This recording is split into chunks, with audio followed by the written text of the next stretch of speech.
Chapter 1085. Accompanying Han Zhao's appearance was the beyond grade A energy wave he emitted. His entire person became an energy source that released a strong and dangerous aura, immediately attracting the attention of all the void creatures that were fighting.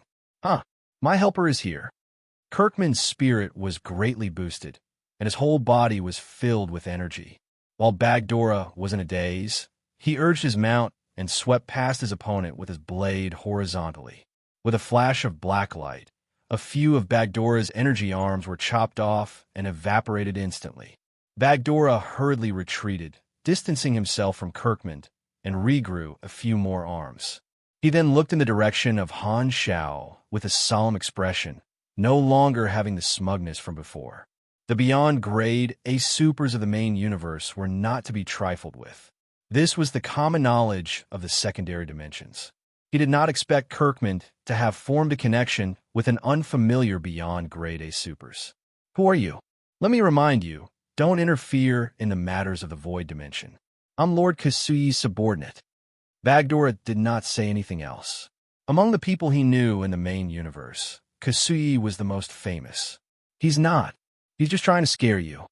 Kirkman exposed him mercilessly. Don't believe him. Kirkman is a liar. He's definitely using you. You're the liar. Kirkman was furious. You're the liar. At such a crucial moment, the two of them did not stop bickering. Han Zhao did not intend to continue bickering with the other party. Lightning flashed in his eyes, and countless mechanical troops swarmed out. Then, a large net made of mechanical force grabbed all the individuals and pulled them toward him, quickly fusing them together. The huge commotion caused all the void creatures on the battlefield to stop fighting and look over. A mechanical deity quickly formed. As the opponent was only a void duke, he did not summon too many mechanical troops, so the size of the mechanical deity was not large. It was only less than 10,000 meters tall. The most eye-catching part was the huge metallic battle robe on its back. It was not as smooth as cloth, and it was filled with mechanical structures that looked extremely sophisticated. It was the Emperor's cape that was being used in actual combat for the first time. Mechanical deity? Bagdora was rather knowledgeable.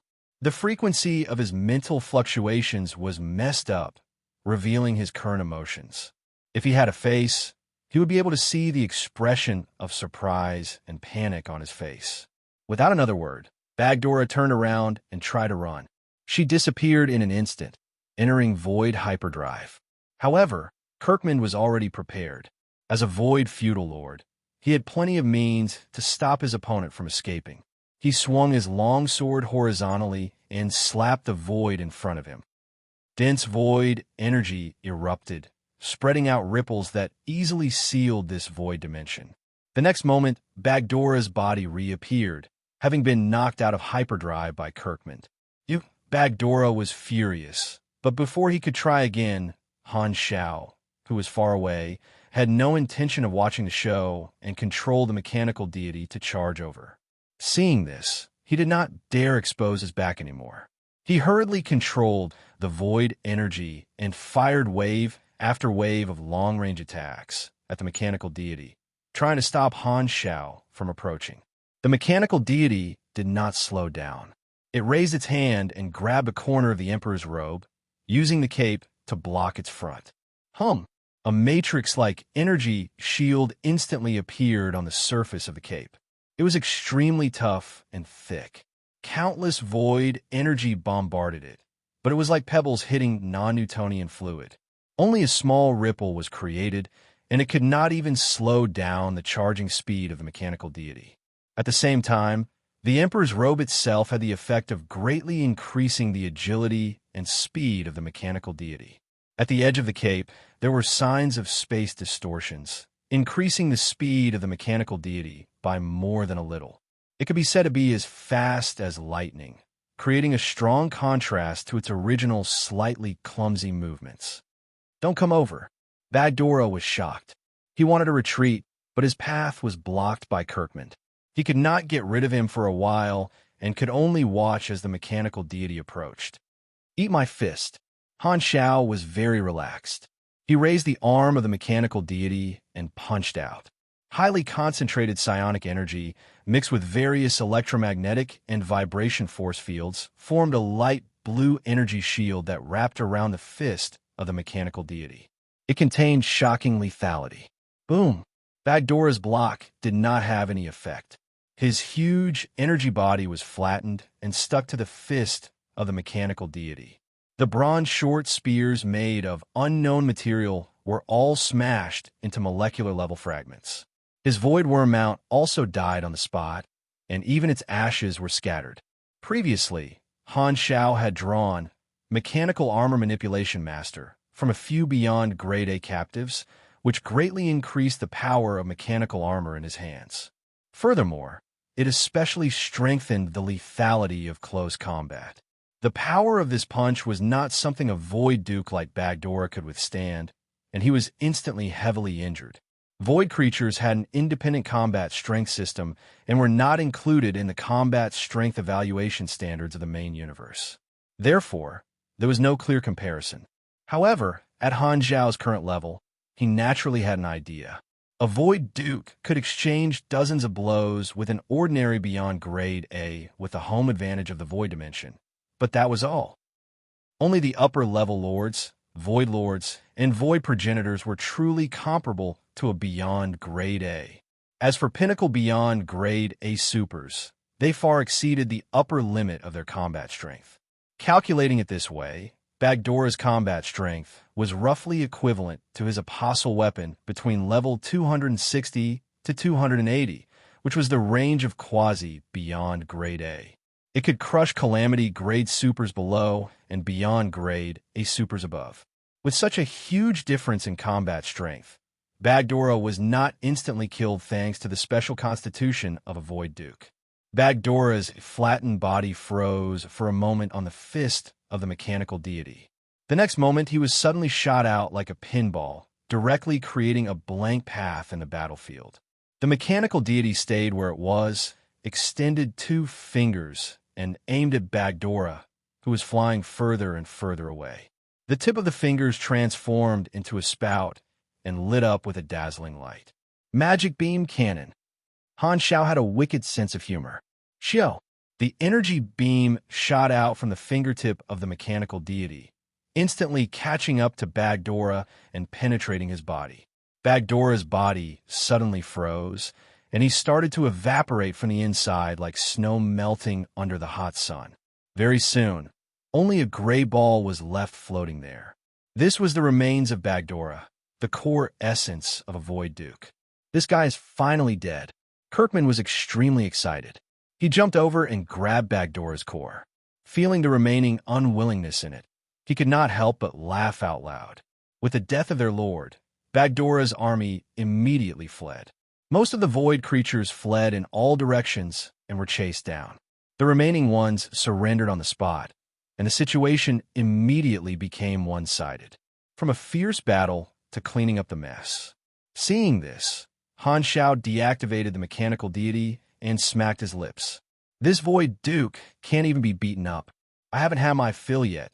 This time, Kirkman returned to Han Zhao's side with Bagdora's core. He could not hide the joy in his mind. Haha, I really didn't misjudge you. Bagdora was killed by you in just a few moves. You must be a big shot in the main universe, right? SOSO. Third in the world, Han Shao said modestly. According to our agreement, I'll give you half of the Void creature cores I collect.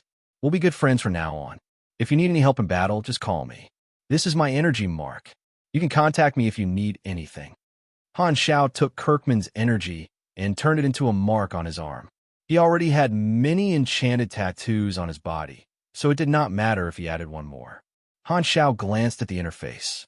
The mission was completed, and the reward was calculated. He received a large amount of EXP, and his favorability with Kirkman's faction had reached respected. At the same time, he received a character summon card, which belonged to Kirkman. Its ability was Void Imprisonment, which was a pretty good control skill that could be used 5 times.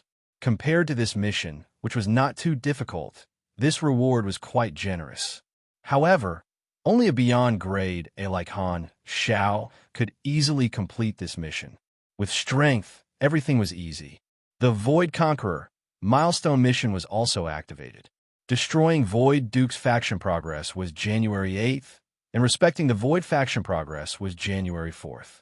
If he could maintain today's efficiency, the milestone should be activated very soon. This time, Han Zhao's eyes turned, and he smiled. Are you interested in continuing to expand? Oh, you plan to continue helping me? Kirkman paused.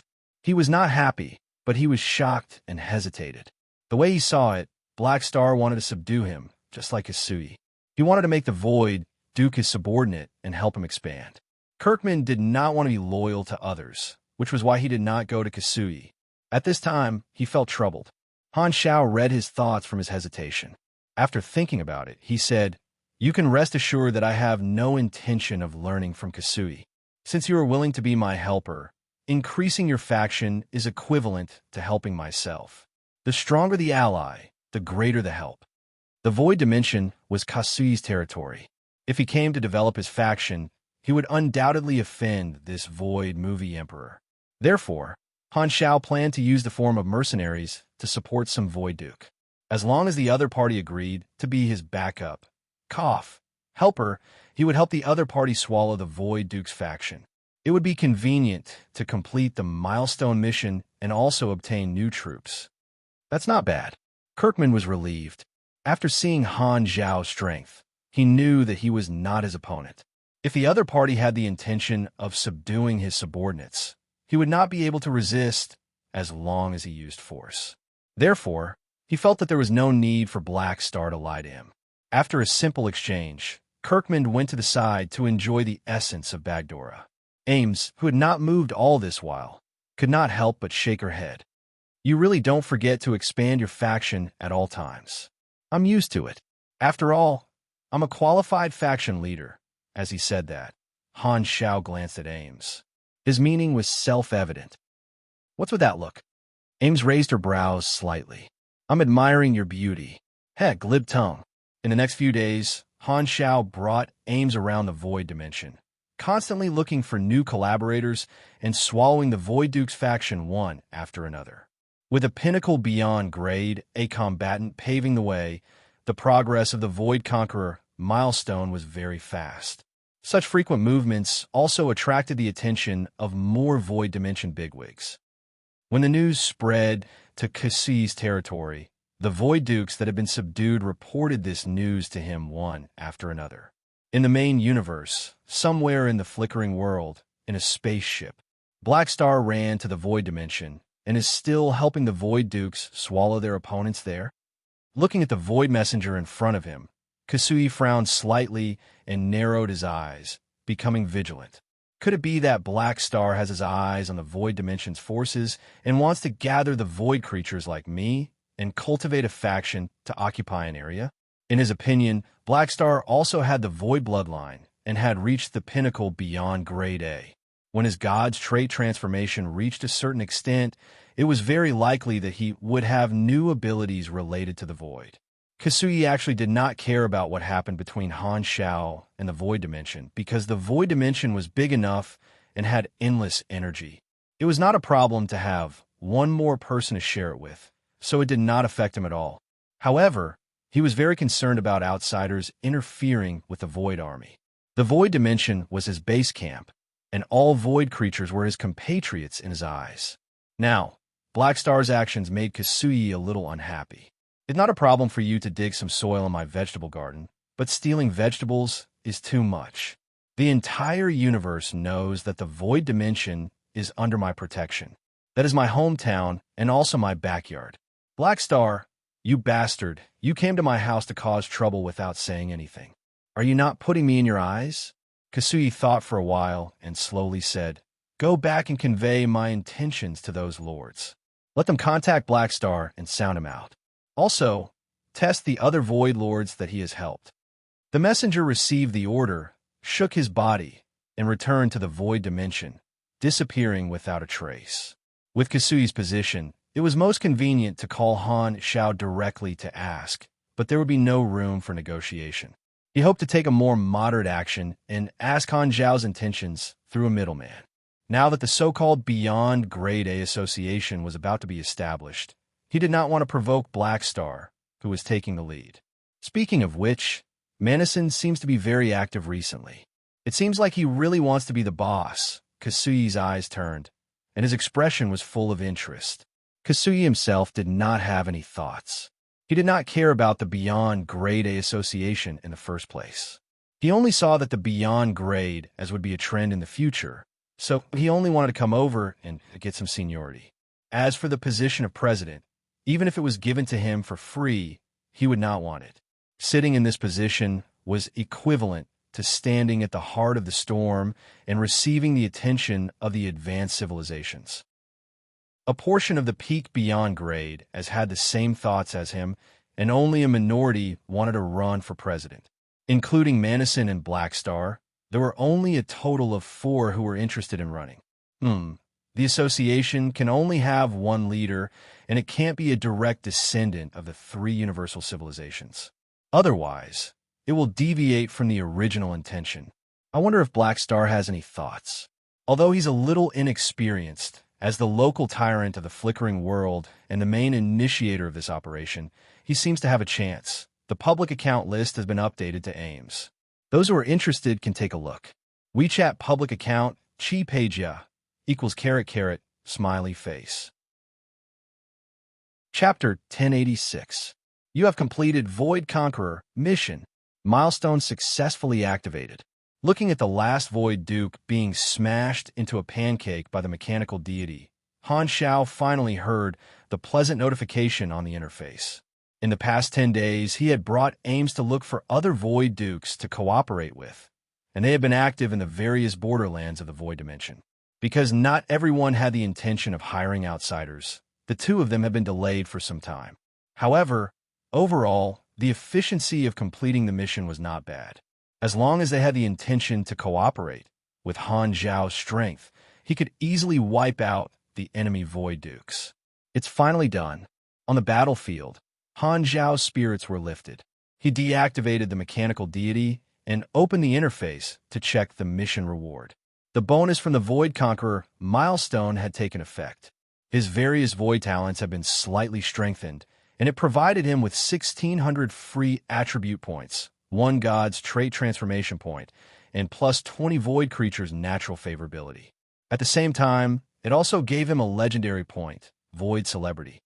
The introduction said that the name Black Star was circulating among the Void creatures. He continued to save up his free attribute points, and he currently had close to 4,000 points.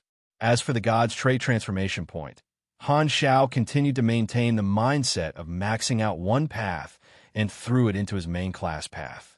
God's trait transformation machinery unlocked the 4th level effect. 4th stage, plus 3 mechanic skill levels for Apostle Mechanic and Emperor Mechanic levels, plus 25% basic success rate for Blueprint Research, plus 15% basic success rate for Blueprint Improvement, plus 3% basic success rate for Gold Blueprint Research, plus 5% unique talent formation chance, plus 15% secondary branch ability enhancement. Not bad. Han Xiao glanced at it. The class skills of the Apostle and Emperor stages were very important, and it would be very useful to strengthen them.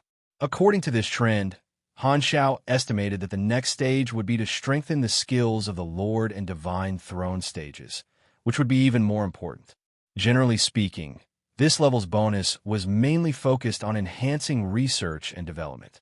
After all, Han Xiao was not a player with a channeling bar.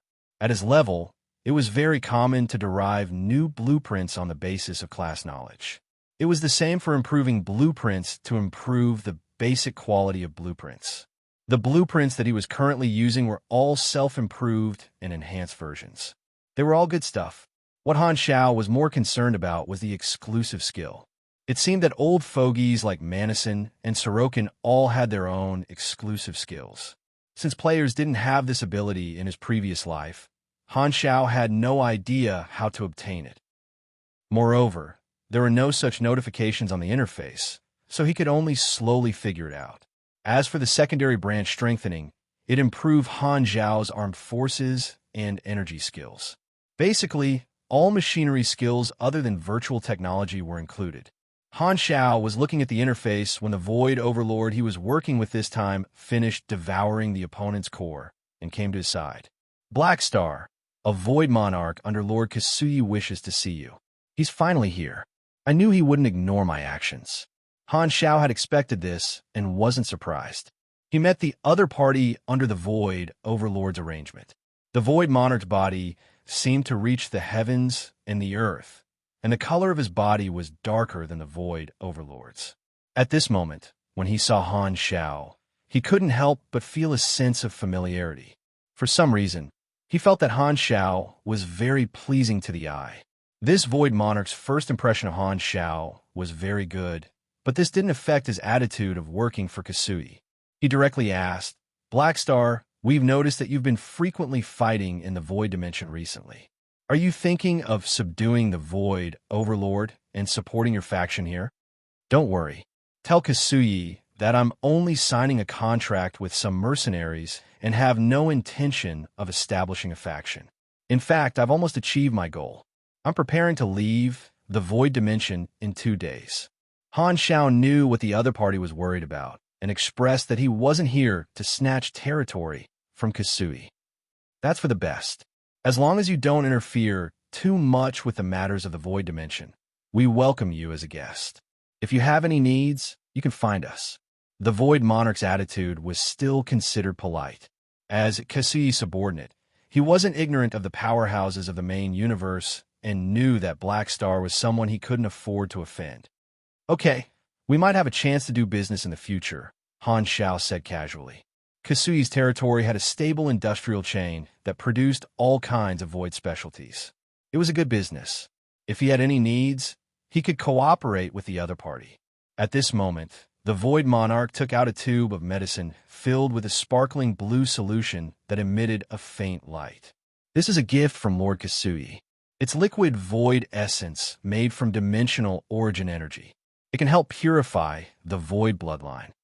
Han Xiao raised his eyebrows and took the medicine without hesitation. He smiled and said, Thank Kasuyi for me. As the saying goes, one should have a soft tongue after eating someone's food. Kasuyi's subtext was to tell Han Xiao not to stay in his house any longer after taking the gift. Han Xiao didn't intend to dig up his vegetable field anyway, so he naturally had no objections. The negotiation between the two sides went smoothly, and the Void Monarch left in satisfaction. Han Xiao also put away the medicine. It could probably increase his attributes to a certain extent during the next species sublimation. You're finally done? At this moment, Ames chuckled. These days, he had been busy with missions and hadn't fulfilled his promise to travel. Han Xiao couldn't help but feel that he owed Ames. Now that he had finished his business, he was in a relaxed mood. He waved his hand and said, Let's go. I'll accompany you to have fun in the secondary dimensions. While the two of them were traveling in the secondary dimensions, the situation in the main universe was constantly changing. Although the plan of the flickering world beyond Grade A Development Union had not been made public to the outside world, the abnormal actions of many pinnacle beyond Grade A organizations had made many well-informed organizations smell something unusual. After the leaders were gathered, everyone gathered together and held their first meeting. In the round-table conference room of a spaceship, the remote projections of many leaders were gathered, sitting in their own seats. They were basically all pinnacle beyond Grade As. At the large round table, there was only one empty seat. It was Han Xiao, who didn't attend the meeting. Madison clapped his hands and gestured for everyone to look at him. Black Star has gone to the secondary dimensions, so it's not convenient to contact him. We're the only ones in the meeting today. He's the main leader. The Development Union needs the Black Star Corps to act as a bridge. Is it appropriate not to call him for such an important meeting? Secret Master questioned. Everyone expressed their agreement.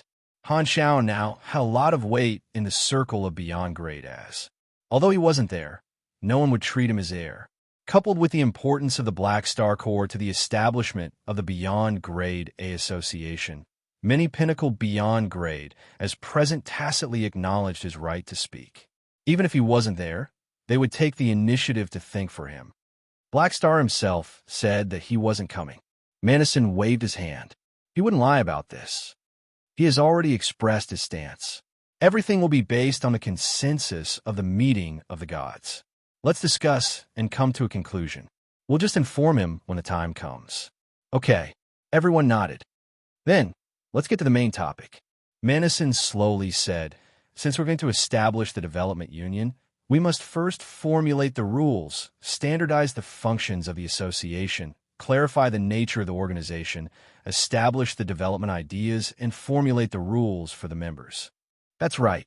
Our original intention was to unite all the beyond grade as, be it present or future. However, the structure of the ancient ones is too loose, and the threshold to join is too high. This development union can't repeat the same mistake. We must have clear rules and regulations. A pinnacle beyond grade A said, the plan that Black Star came up with shows that the main function of the development union is to peacefully mediate the disputes between the beyond grade as.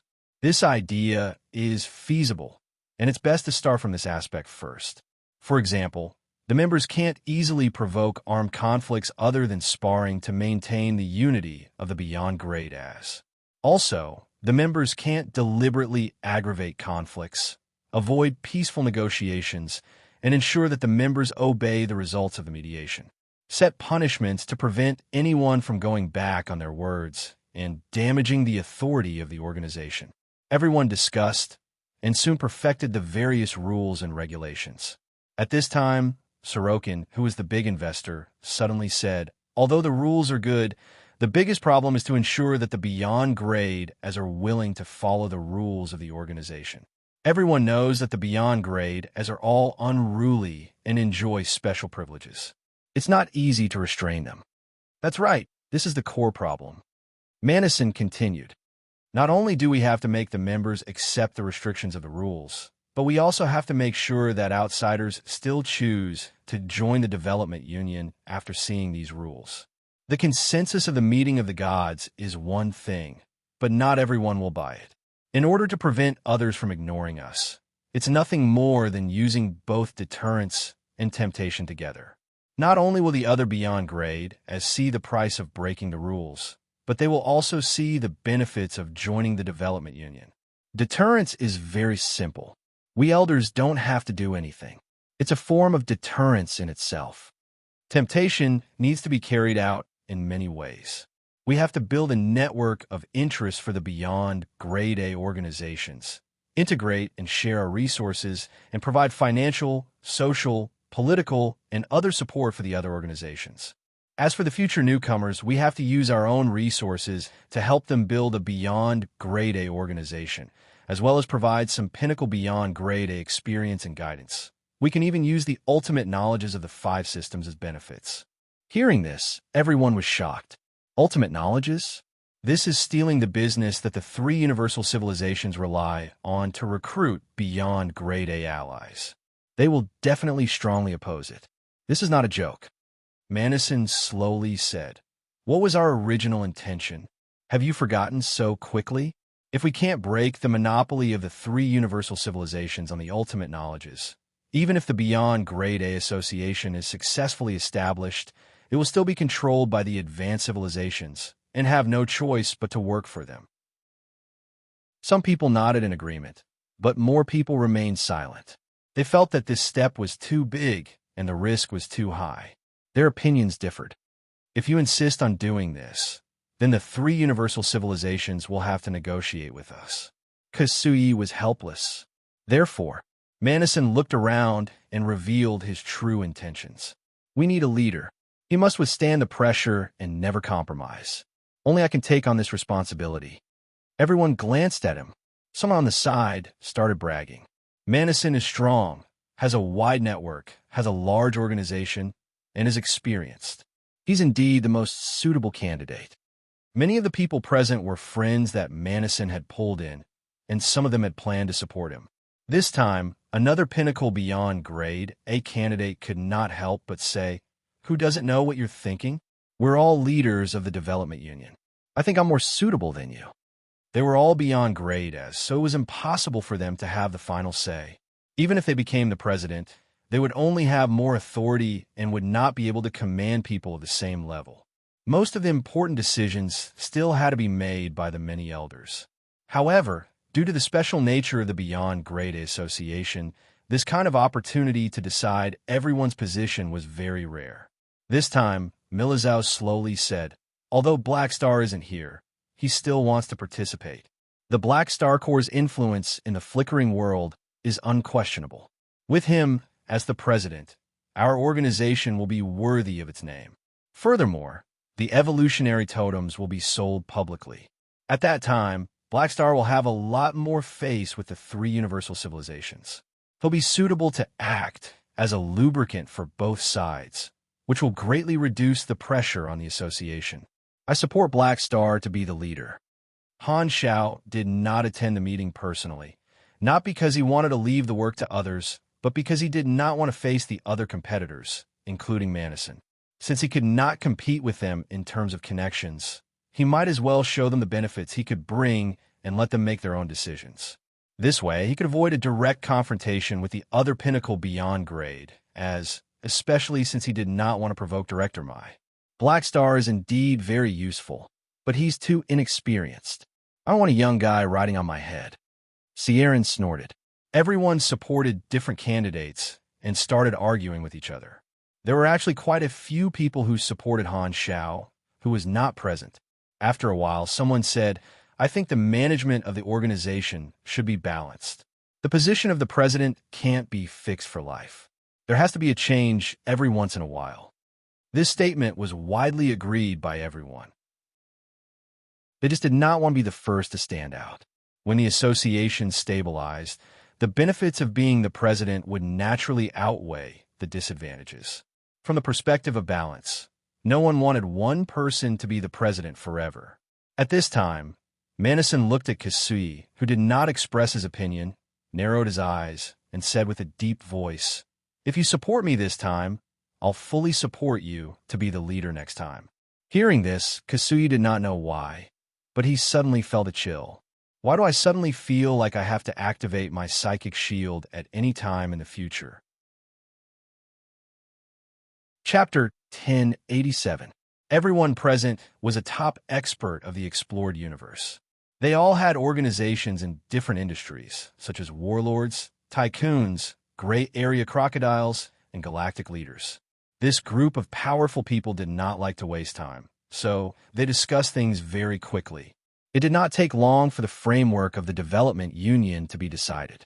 It would be a platform to mediate conflicts between beyond grade as on the surface, but internally, it would be an organization that united the beyond grade as. The various rules and regulations were drafted, and they could be adjusted according to the situation. At the same time, the official preparation work of the organization was put on the agenda.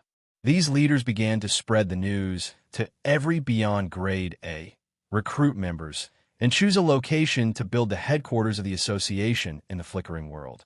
This required the help of the Black Star Corps. Every beyond grade A organization would have to set up an embassy there. It would feel like the United Nations. The preparation work would take about a few months. Before the official announcement of the establishment of the Development Union, the future management would be determined. The current structure would be the president, vice president, and board of directors. After some discussion, it was decided that the president and vice president would be elected once every 30 years, and they would be allowed to serve multiple terms. However, they would not be able to serve more than 3 terms, and they could still serve as board members after 2 terms, 60 years. The responsibility of the president was the most important. He had to have the ability to rally supporters while also resisting the pressure of the 3 universal civilizations. Currently, Madison had the most support, but before Han Xiao returned, no one would kick him out and choose a candidate. As for the development route that Madison proposed to break the monopoly of ultimate knowledge, everyone had different opinions. All along, ultimate knowledge had been monopolized by the advanced civilizations as a means to rope in beyond grade A allies. Even if their allies learned it, they were not allowed to easily teach it to others. Han Xiao had encountered such a situation before. If the development union turned ultimate knowledge into a benefit for itself, it would be equivalent to breaking the ban of the three universal civilizations and snatching the foundation of the attraction of beyond grade as. This would cause intense opposition from the three universal civilizations. However, if they really succeeded and took back the rights from the advanced civilizations, the beyond grade as would indeed be able to break free from many restrictions and become more independent. This was a necessary step to increase the status of the beyond grade as so future beyond grade as would not have to join the advanced civilizations for ultimate knowledge. In turn, this would make it easier for the Beyond Grade A Association to attract new people, especially those peaked beyond grade as who had mastered the full set of ultimate knowledge of their class. On this issue, the point of contention was the timing. Some people felt that this move should only be implemented after the association had gained a firm foothold. This would be a direct confrontation with the three universal civilizations, and the newly established association would not be able to withstand such an intense conflict. There were also people who believed that they should take advantage of the momentum of the establishment to seize back their rights. Only then could they highlight the significance of the association's existence. They would have time to slowly discuss these details. On the other hand, establishing the development union also required an excuse and opportunity that the outside world could accept. They planned to contact some of the beyond grade and pretend to have conflicts with each other in the next few months. The key point of the plan was that the beyond grade were just acting, and they only needed to ensure that the shockwaves caused damage to the different organizations. Not only did they have to fight in the flickering world, but they also had to instigate friction in the various star fields so that the public and various organizations would once again recognize the negative impact caused by the beyond grade as fighting each other, creating a turbulent situation so that the outside world would hope that the beyond grade would stop fighting, paving the way for the establishment of the development union. This would not only give the three universal civilizations pressure, but it would also give them a way out. Neither side wanted to expose the conflict between their interests to the outside world. The various big shots finalized their strategy and soon began to act. The flickering world, which was already bustling with activity, became even more chaotic. At the same time, conflicts between beyond Grade A organizations also occurred in the various star fields. Regarding this phenomenon, the three universal civilizations temporarily put aside their differences, and the upper echelons held a three-way remote meeting to discuss countermeasures. In a completely confidential conference room, the remote projections of the upper echelons of Radiance, Ethereal, and the Dynasty gathered together. The Dynasty ruler Unravel, President Bader of Radiance, and the Pope of Ethereal led their respective upper echelons, and each occupied one side of the triangular conference table. Normally, the three of them would fight openly and secretly, stabbing each other in the back and stabbing each other in the ass. However, when the situation of the explored universe was shaken, the three of them would work together to decide the fate of this universe. Bader glanced around and said, "I can't remember the last time the three of us held a joint meeting." "Of course you can't remember. The last joint meeting wasn't during your term," the Pope of Ethereal said coldly. Bader glared at him and had nothing to say. In comparison, the Radiant Federation was indeed the most frequent in changing leaders. The Pope of Ethereal had already gone through several presidents of Radiance. "Let's get down to business." Unravel was expressionless as she said coldly, "The unity of the beyond grade is inevitable. If our attitude is too strong, the beyond grade will develop a strong sense of disgust. In order to escape the fate of being a tool, more and more beyond grade will choose to hide their strength and live in a low-key manner. Our efficiency in recruiting allies will drop a lot, and at the same time, it will be more difficult to calculate the total number of beyond grade in the universe."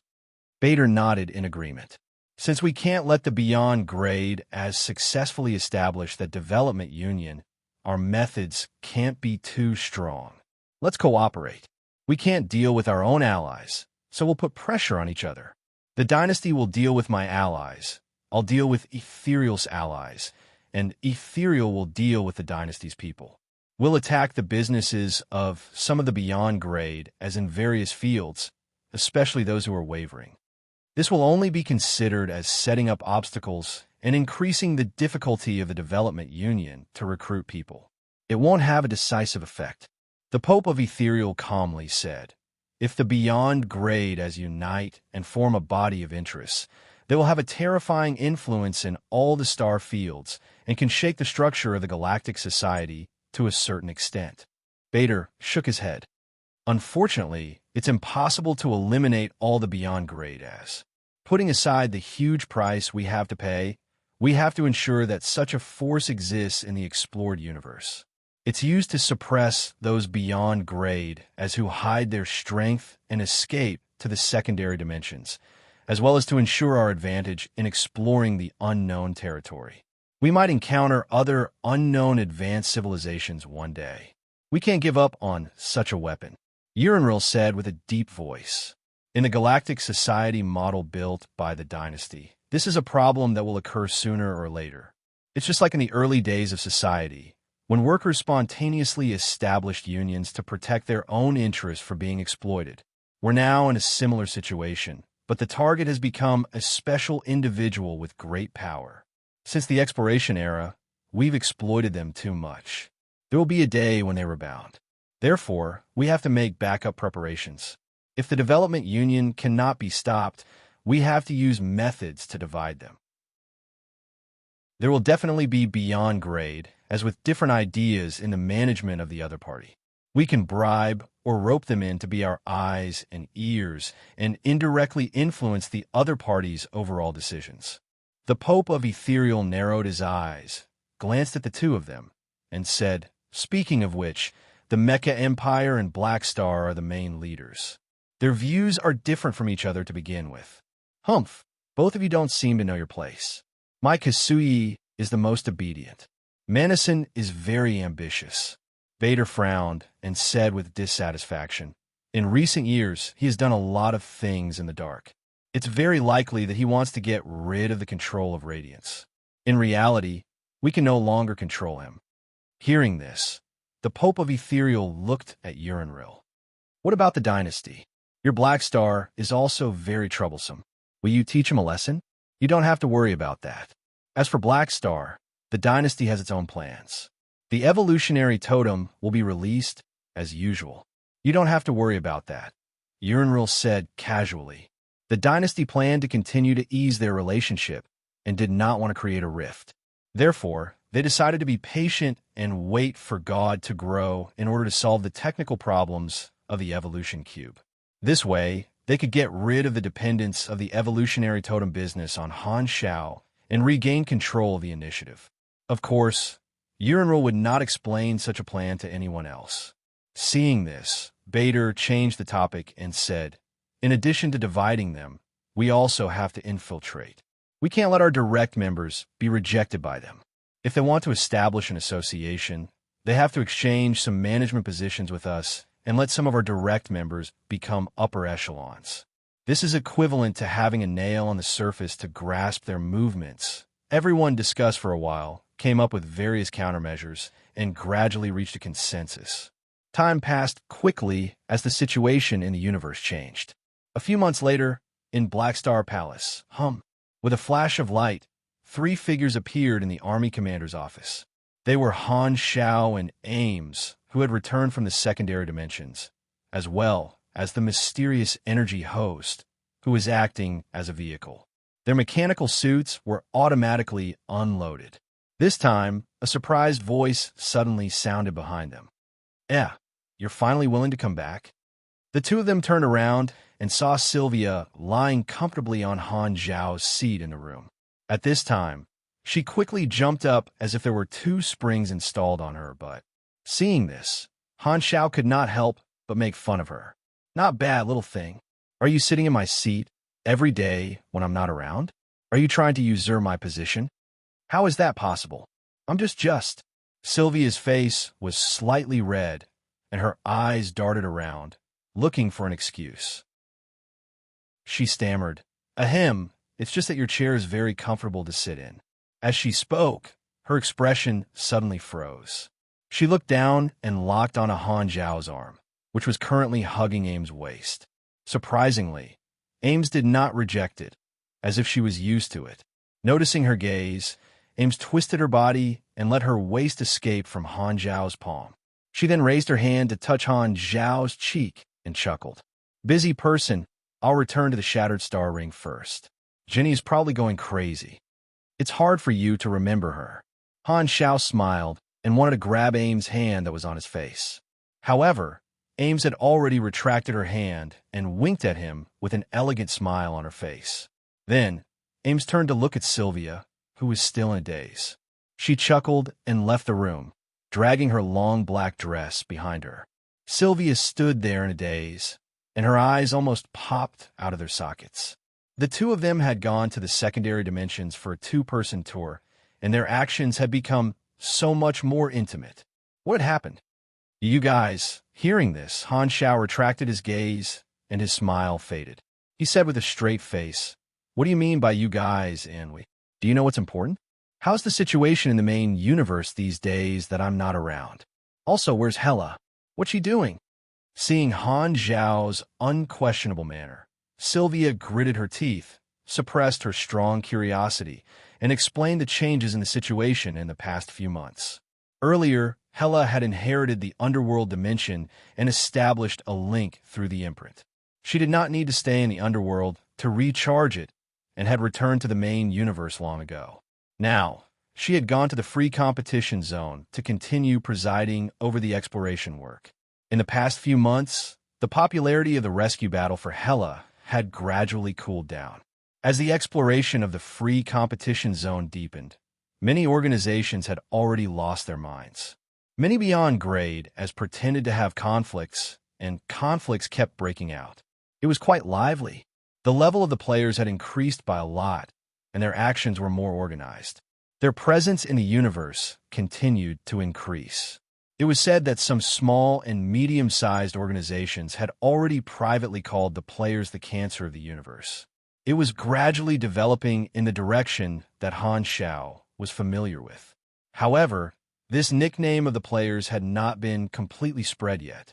The dynasty had sent a lot of news all about the development union.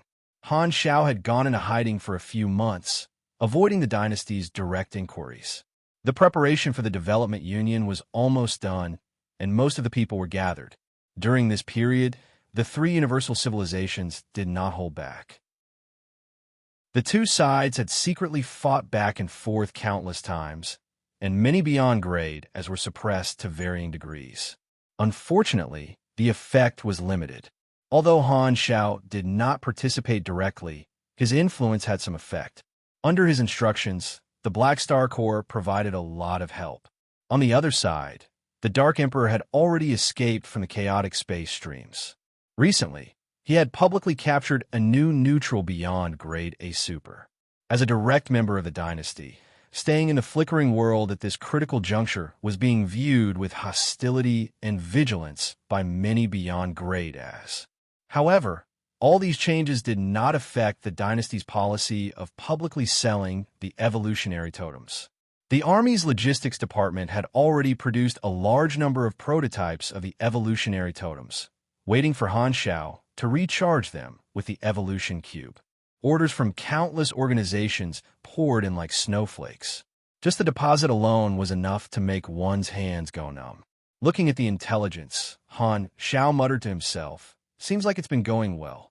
It seems that things have been progressing quite smoothly while I was away. Manison and this group of old people are not to be trifled with. All right, the formation of the development union is set in stone. It's time for me to make a trip." Chapter 1088. Countless organizations were extremely passionate about the flickering world. As the development of the new star field progressed, the exploration area of the free competition zone became deeper and deeper, and the efficiency was much higher than the 3 phases of closed development. Finn Planet was one of the core planets of the Emerald Star Cluster. It was located at the border between the outer and inner star systems. Originally, this was the territory that the Modo civilization occupied first. However, The aftermath of the battle between the two beyond Grade A organizations affected this place, and the Moto civilization's troop station there encountered an accident. The planet returned to an ownerless state. Not long after, the Black Star Corps' fleet occupied this place and generously offered it as the future headquarters of the flickering world beyond Grade A Development Union. Now, this desolate planet had a brand new look, full of traces of artificial modification. Countless Black Star Corps engineering spaceships took off and landed, wantonly building all kinds of surface and satellite buildings.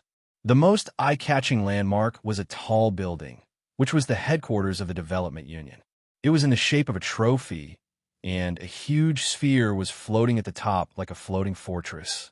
There were also plenty of facilities inside the sphere, including the special roundtable conference room for beyond Grade A meetings. At this moment, an important meeting was being held there. Han Zhao's remote projection had already arrived in the roundtable conference room. He glanced around, and many seats were already occupied. At the same time, new remote projections were constantly arriving. This was the first meeting that Han Zhao was participating in since his return. This was a plenary meeting gathering all the beyond grade as who were willing to join, not just Madison and the other leaders. Very soon, all the seats were occupied. Madison knocked on the table to get everyone to stop whispering. Everyone, Black Star is the main proponent of the Development Union. Now that he's back, all the members are finally here. This is our first plenary meeting. Some of you might not be familiar with each other, so let's introduce yourselves first. Even if the beyond grade as present had never met each other before, they still knew each other's names. This was just a procedure, so everyone simply introduced themselves. Han Zhao sized them up one by one. Most of them were from the meeting of the gods, but there were also many new faces, including the direct descendants of the three universal civilizations. At the same time, there were also fewer familiar faces, such as the few unlucky fellows who were trapped in the amber. In total, there were more people than there were at the meeting of the gods. Seeing him look over, everyone nodded slightly at Han Zhao. The direct descendants of the three universal civilizations are also here. Han Xiaoxin understood. The reason was not hard to guess. The Development Union and the three universal civilizations had been fighting for a few months, and both sides had secretly made concessions and compromises. These direct members joining the Union was definitely one of the conditions.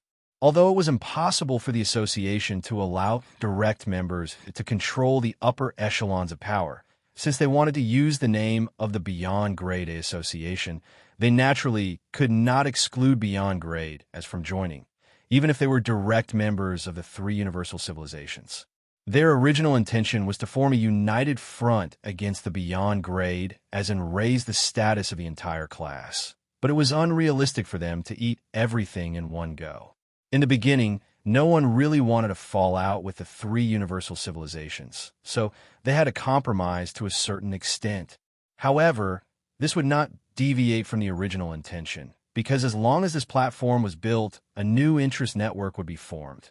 At the same time, it would have the function of mediating conflicts, and the Beyond Grade as would be able to ignore part of the conflicts that stem from faction affiliation.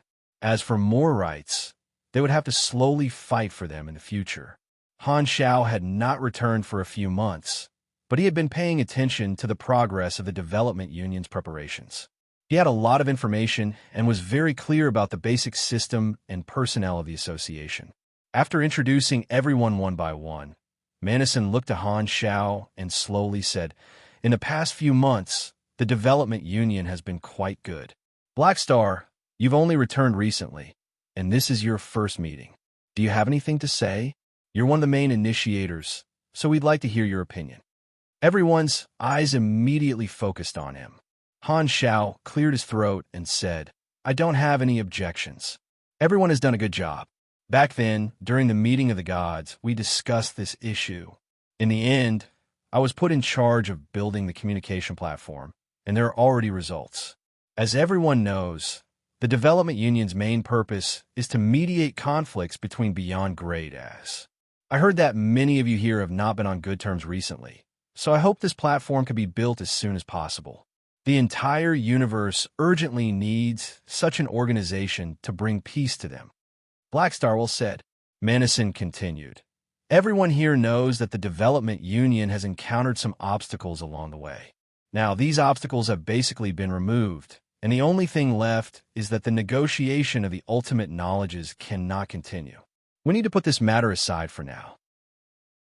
The most important thing now is to decide on the management candidates and let the Development Union be officially established as soon as possible. Without a doubt, the three universal civilizations would not budge on the issue of the ultimate knowledges. After a series of intense arguments, both sides maintained a certain level of restraint and decided to turn this topic into a secret negotiation process. However, neither side had enough bargaining chips, so they could not do anything to each other for the time being. Thus, there would not be a result for the time being. Therefore, some peak beyond grade, including Manison, changed their minds.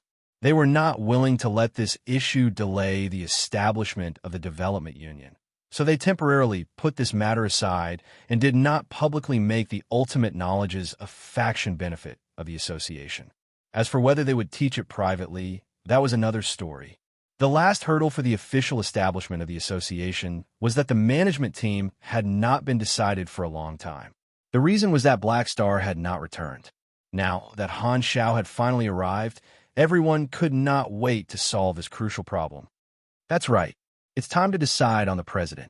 An Ancient One looked around and took the initiative to speak. In the past few months, His Excellency the Mecha Empire has represented the Development Union and endured a lot of pressure. His performance speaks for itself. I propose that Manison be the first president. As soon as this topic was brought up, many supporters agreed. For a time, Manison's momentum covered the entire hall. In the past few months, Manison had not been idle. He had made use of the connections he had accumulated over the years. Not only did more than half of the peak beyond grade support him, many of the other beyond grade were also roped in by him. This was especially so for the Ancient Ones. Most of them were in favor of the Mecha Empire becoming the president. The other two candidates had been completely suppressed in the past few months. Knowing that they did not have a chance, they basically withdrew from the competition. At this time, everyone intentionally or unintentionally looked at Han Shao. He had disappeared for a few months, and the only thing they could not figure out was what he was thinking. Manison could not help but look at Han Shao. This was the final variable that stopped him from becoming the president, so he had to take it seriously. However, Han Shao only smiled and did not say anything. Kasui's gaze moved between the two of them, and he probed. If there are no objections, let's vote. Does everyone agree that Manison will be the first president of the Development Union? Agreed. Seconded. Abstained. Agreed. Because everyone present was a big shot, and there were only a few of them, there was no need for a complicated selection ceremony. A simple vote was enough. Everyone expressed their opinions, and Han Shao also abstained. Seeing this, Manison was completely relieved. As long as Blackstar did not cause trouble, his position was set in stone. The direct members of the three universal civilizations all abstained. Clearly, they had reached an agreement long ago. In the end, Manison obtained absolute support. Seeing this, Kasui took a deep breath and said with a deep voice, "It's decided then.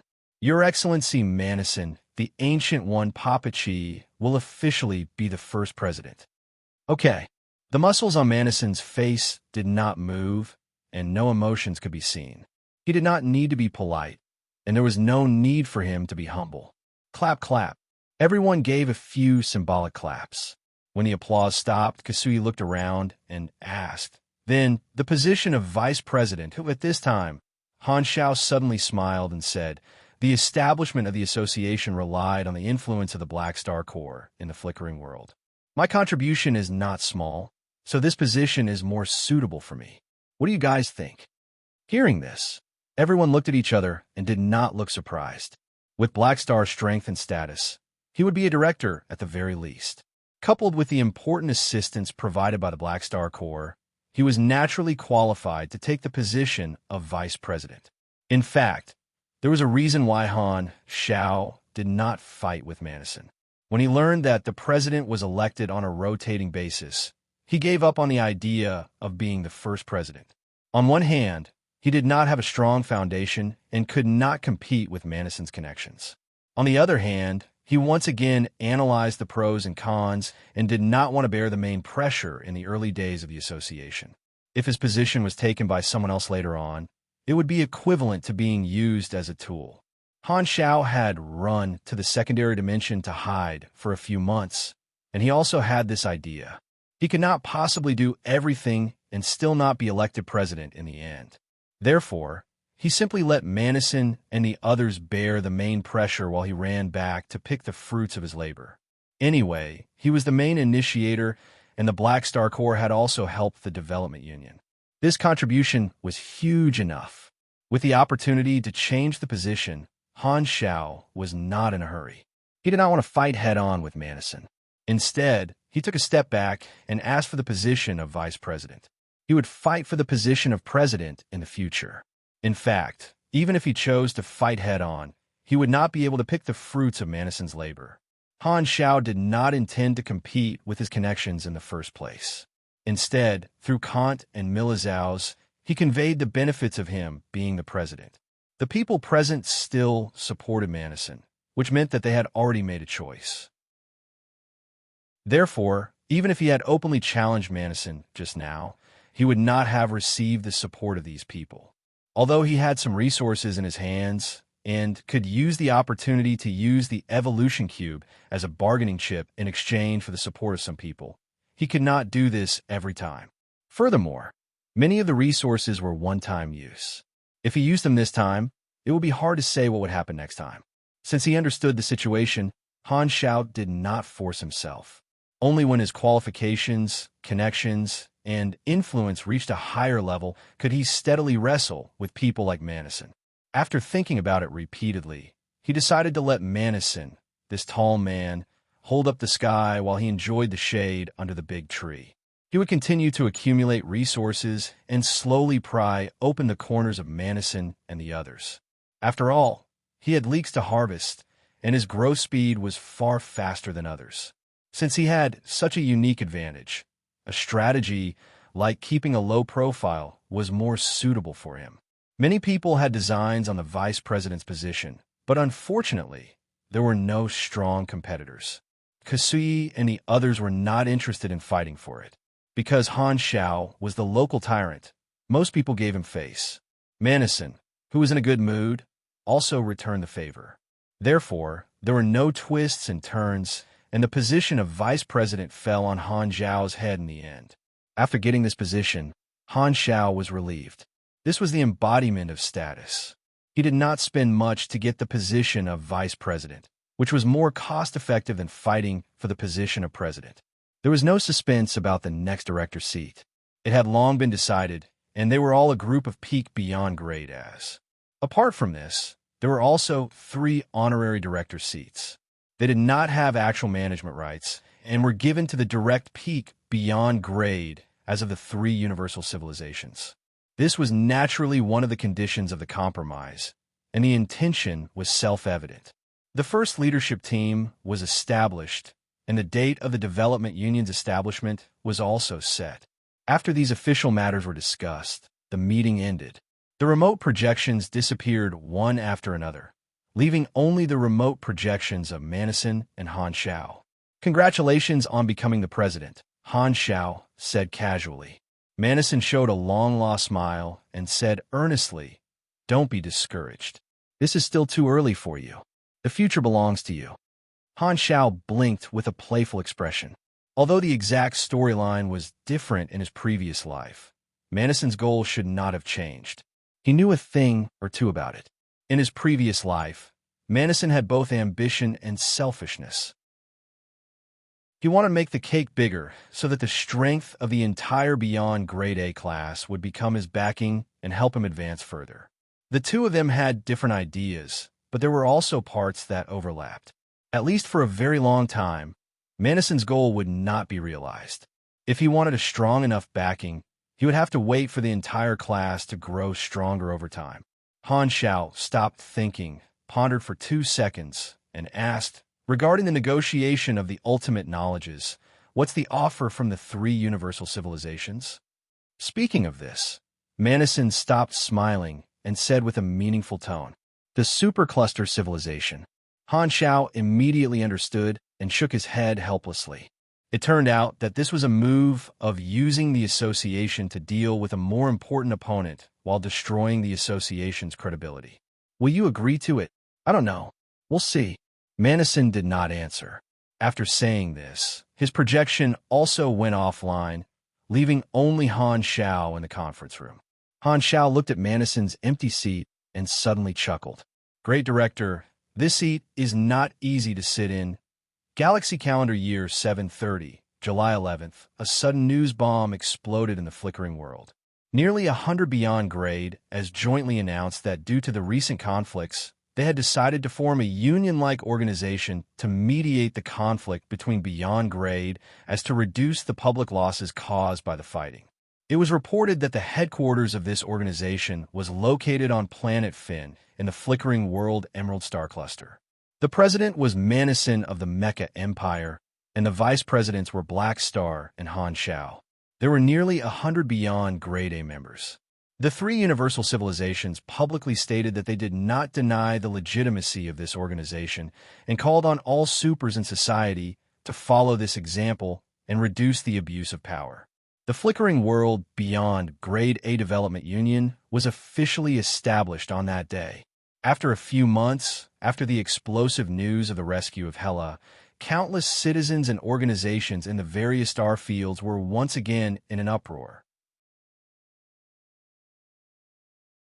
Chapter 1089. Have you heard?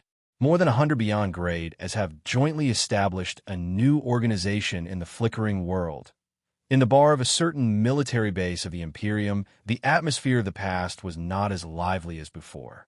Some people had forgotten to drink with their wine glasses hanging to their lips. Some were rubbing the cup subconsciously with their hands covering the rim of the cup, and some were narrowing their eyes with a thick cigarette in their mouth, letting it burn freely.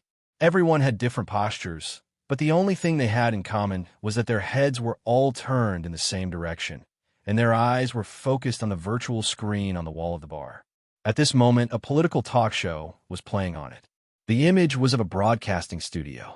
A host was guiding a few guests to talk. The issues they were discussing were related to recent big news. In the quiet bar, only the excited voices of the guests could be heard. I know. The flickering world Beyond Grade A Development Union was just established not long ago. They invited a large number of galactic media outlets and released a statement. Now, it is spread throughout the entire universe. Almost all the Beyond Grade as in the universe have joined. These big shots really don't want to be left out. According to the data, the purpose of this organization is to mediate the increasingly frequent Beyond Grade A conflicts, and on the day of its establishment, they held a plenary meeting. Under the observation of the galactic media, they publicly conducted more than 10 mediation sessions, using peaceful negotiations to resolve the conflicts between dozens of Beyond Grade A supers. Facts have proven to be very effective, and these people have all stopped their conflicts. The recent frequent Beyond Grade A conflicts have been effectively curbed, and no one is unlucky enough to be involved in the conflicts. It seems like this organization is still very useful. A guest who is an executive of a financial group complained. The destructive power of a Beyond Grade A is too great, and the conflicts between them often bring about huge public losses. It's not that some planet is destroyed, but the bystanders are killed by the shockwaves. It's rare that there's an organization now, and we can manage these people. That's right. I have a friend who lives in the Shattered Star Ring. He went to watch the battle between Black Star and the Tyrant a few decades ago, but because he was too close, he unfortunately died. There was no compensation after that. Someone complained. I don't know what those people who came to watch are thinking. Do they think that's a concert? How many ordinary people have been accidentally killed by supers? This is a social conflict that has existed for a very long time.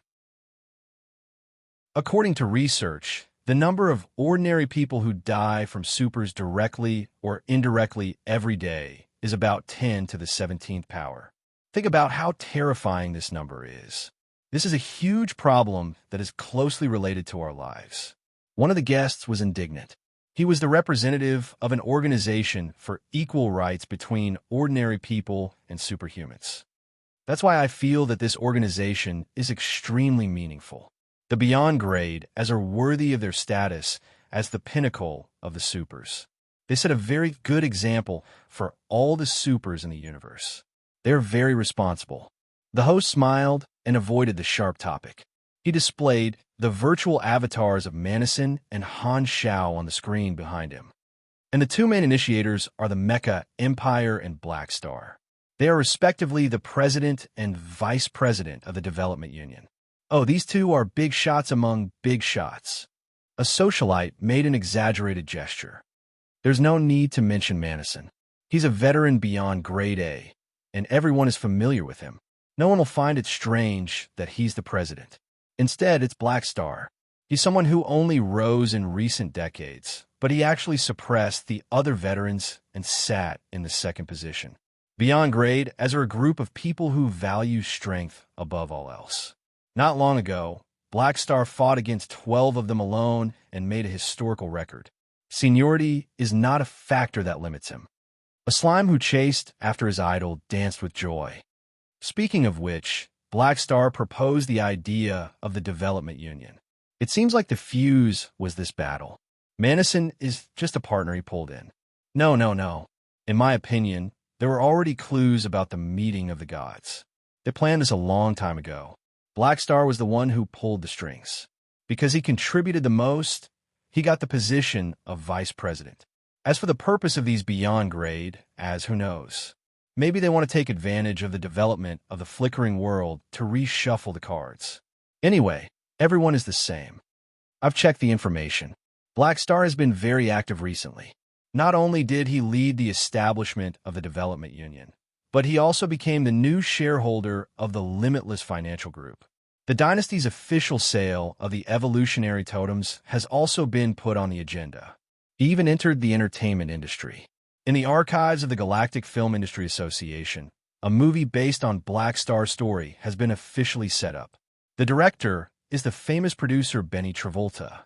Maybe we'll be able to witness the rise of Black Star on the screen very soon. The host and guest spoke with fervor. This time, a dynasty officer put down his glass heavily, curled his lips, and said with disdain, "What bullsh asterisk team mediation? It's just a bunch of Beyond Grade is acting." Those who believe their nonsense are a bunch of idiots. Everyone in the bar burst into laughter. Everyone present was smart, and they were all soldiers of the dynasty. Standing on the dynasty's side, they could not help but open their mouths. This can be considered the official association of the Beyond Grade as. Looks like they finally want to take back some power from the three universal civilizations. I didn't expect Black Star to be the main leader. Outsiders really can't be trusted. To think that I used to admire him for a while. There's nothing strange about it. He's not from the dynasty after all.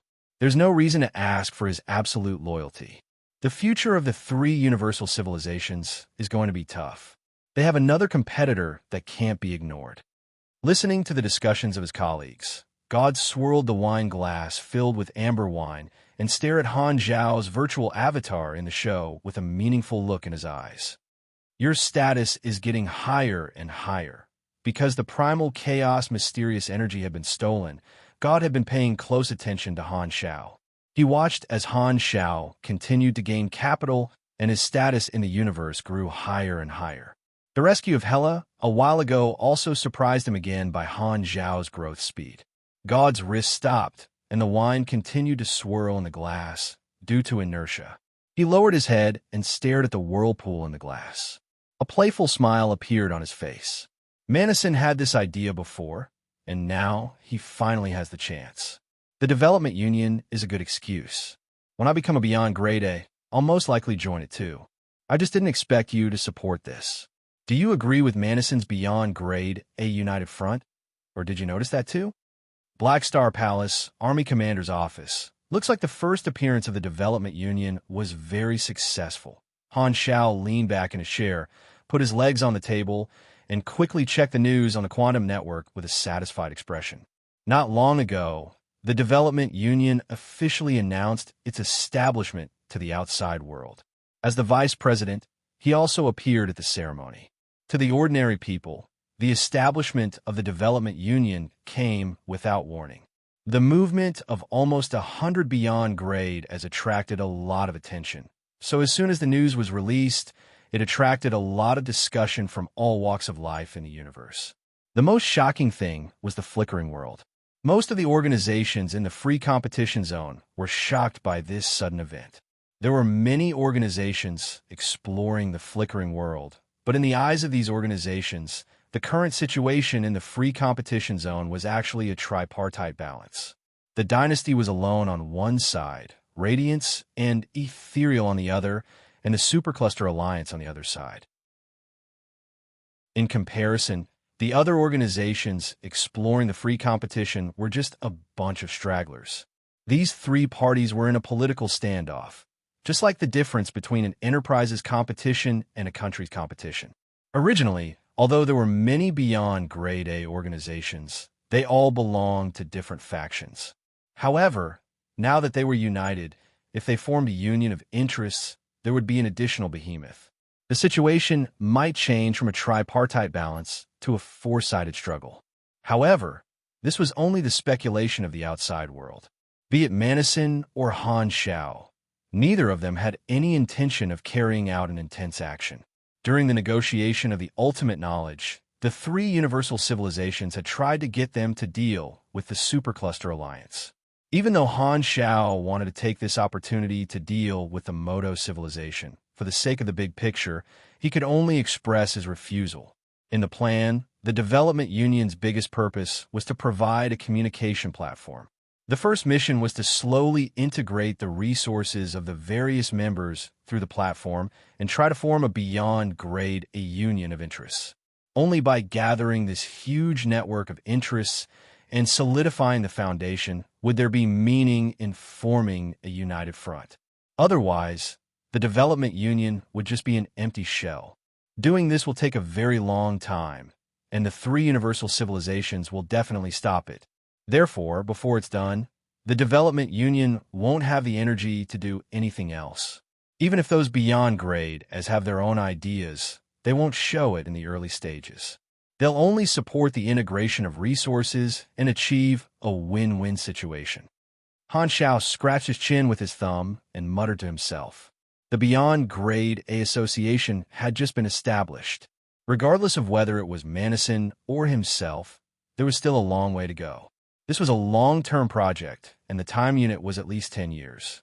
It could not be rushed, so there was no need to worry about it all the time.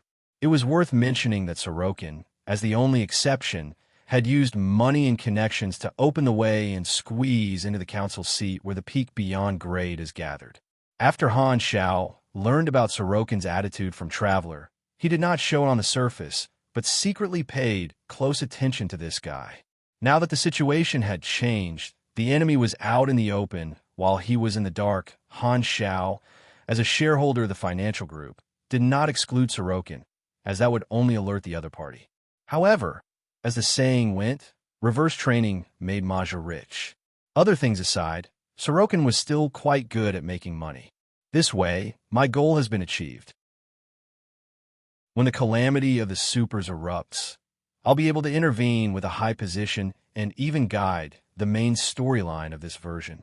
Han Xiao let out a breath and relaxed. Beyond grade, as were the pinnacle of individual strength, they were the idols of countless supers. When beyond grade, as gathered together, they could guide the movements of the entire superclass to a certain extent. This was also an important reason why the influence of the calamity of the supers spread across the universe so quickly. Putting this matter aside for the time being, Han Xiao opened the forums and browsed through the players' opinions on this matter. As expected, the focus of the players was not on the significance of the Development Union, but the names of so many beyond grade as. They were very interested in talking about these NPCs. He even saw a post by a Chinese player, using the style of Liangshan Lake as a reference to the Beyond Grade A Association, arranging the seats of every Beyond Grade A member. Protector of Righteousness Manison, Jade Chelan Blackstar, star of Wisdom Kasi, Dragon in the Clouds Milizaus, Flowery Monk Sierran, Little Whirlwind Sorokin, Secret Master 9 Tattooed Dragons. Seeing his acquaintances being listed one by one, Han Zhao's lips curled upward. When he saw Hela's nickname, he finally could not hold it in anymore and laughed wildly. Female Yiksha Hela? Puahaha. What are you laughing at? This time, Aurora walked in and was shocked to see Han Zhao's overjoyed expression. Ahem, nothing. Han Zhao held back his laughter, wiped the corners of his eyes, and waved at Aurora. Come closer. Aurora heard this and walked in front of Han Zhao.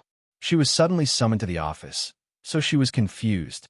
Han Zhao suddenly grabbed Aurora's arm and squeezed it all the way to her shoulder.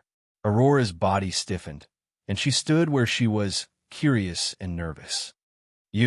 What are you doing?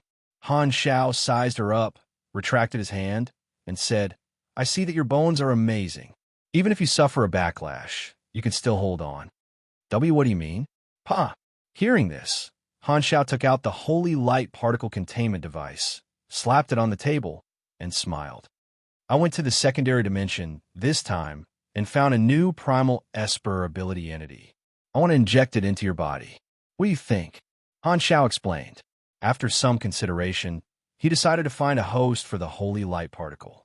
He valued the new power system brought by the holy light seed, and this would consume the origin essence. Therefore, finding a host who could use the life potion to treat kidney deficiency was more useful than making a mysterious energy host. Aurora, who had the life Esper ability, was naturally the first choice. Letting her be the host would basically prevent kidney deficiency. If not, Han Zhao would consider Evans the host in his previous life. Primal Esper ability? Aurora opened her eyes wide and looked at the golden energy in the containment device curiously. The holy light particle was unhappy. It sent out an angry psychic wave. Hey, this is the host you found for me? She's way too young. Young? She's only about 10 years younger than me. Han Zhao rolled his eyes. What? A beyond grade A like you is at least a few hundred years old. The holy light particle was even more furious. Then, isn't she a few hundred years old too? How shameless, still pretending to be young. Can I kill it? Aurora was speechless. I have a lot of vitality. I'm young to begin with. Pretend my ass. The holy light particle was still unwilling to give up. I want a strong male host. Only then will he be worthy of my power. Han Zhao had already figured out its temperament. He said with an annoyed tone, Why are you talking so much nonsense? If you keep talking, I'll give you to the primal chaos mysterious energy and let it play with you. The holy light particle instantly shut up and cowered very efficiently. Han Zhao pressed the containment device, and the needle popped out.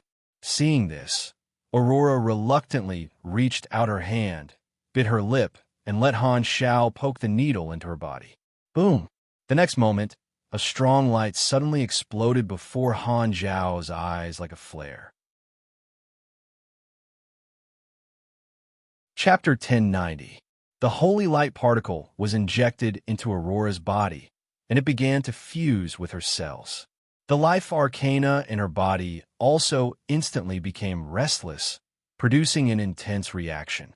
Platinum light shone out from every inch of Aurora's skin, as she turned into a dazzling, human-shaped light source. Every strand of her hair seemed to have materialized as she floated in the air, exuding a noble, beautiful, and holy aura. His eyes quickly adapted to the strong light, and Han Zhao stared at the transforming Aurora with his eyes wide open.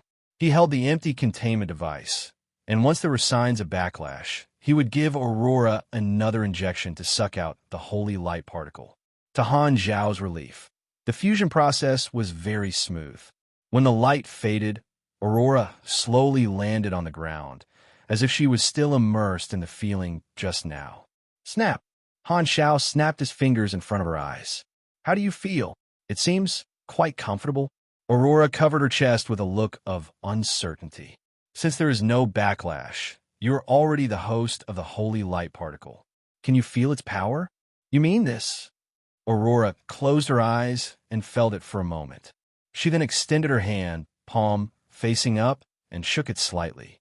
Immediately, a cluster of golden light popped out. The particles were very strong, like a group of fireflies gathered together. She grasped it so quickly. Generally speaking, the host would need a period of adaptation after fusing with the primal arcana. It was said that the shorter the adaptation period, the higher the compatibility of the host. The characteristics of the life arcana and the holy light particle are indeed very compatible, and there might be some kind of chemical reaction. This way, I can maximize the use of the holy light particle, and it will be convenient for me to carry out my plan. Han Xiao stroked his chin. He raised his hand to touch the cluster of light in Aurora's palm, and this cluster of light actually dodged to the side. Han Xiao was amused. Ah Sheng, I know that you can share the host's senses after the fusion and can hear me. Don't play dead. How's this host? The holy light particle bubbled and let out a comfortable snoring sound like a cat stretching itself. It no longer despised Aurora and immediately changed its words. It's so comfortable. This is the first time I've felt such surging vitality. This is the best host I've ever experienced. That's not what you said just now. Aurora wrinkled her nose in dissatisfaction. I was wrong. Other than you, no one else is worthy of me. The holy light particle circled around Aurora like a spoiled puppy that was pestering its owner. Han Xiao curled his lips. TSK, weren't you acting tough just now? In the blink of an eye, you've become a bootlicker. Tell me, isn't it nice? Aurora practiced for a while and soon got used to it. In her perception, it was as if she had suddenly gained a new limb that she could control with ease. Practice more when you get back. The primal Esper ability has multiple effects. With the holy light particle, your self-protection ability will also rise to the next level, Han Xiao reminded. Aurora's role was to be a healer, and her life Esper ability lacked combat power. Now that she had become the host of the holy light particle, she had obtained new abilities such as strengthening her physique, super speed, dimension travel, and punishing evil. Especially the dimension travel, which allowed her mobility to jump several levels. If she encountered any danger in the future, it would be much easier for her to escape. However, what Han Xiao valued the most was the ability to provide holy light seeds. He tested it and was pleasantly surprised to find that his idea was correct. Aurora's life Esper ability could indeed replenish the consumption of the holy light particle's origin core. This meant that the new energy system of providing holy light seeds in batches was feasible. This was very useful to the Black Star Corps. On one hand, it could motivate the players and army soldiers. On the other hand, it could attract a large number of ordinary people and let them see the hope of becoming supers. Han Xiao explained his idea to her. Aurora was a little scared, and her tone was a little timid. You want to popularize it on a large scale? More or less, but now that you're the host, I have to get your permission. Hearing this, Aurora wanted to say something but stopped. She had just tested the ability to split the holy light seed. Although her body could withstand it, it would consume a lot of life energy. If she used it on a large scale, she did not know if the life energy she naturally accumulated every day would be enough. She might even experience the feeling of being drained dry every day. After hesitating for a while, Aurora suddenly made up her mind, closed her eyes, and said firmly, All right, I can withstand it. Why do you look like you're going to die honorably? Han Xiao pinched her nose and joked, Don't worry, I won't let you bleed for nothing. You can take back the holy light seed. Not only can this replenish your energy, it can also help you grow faster.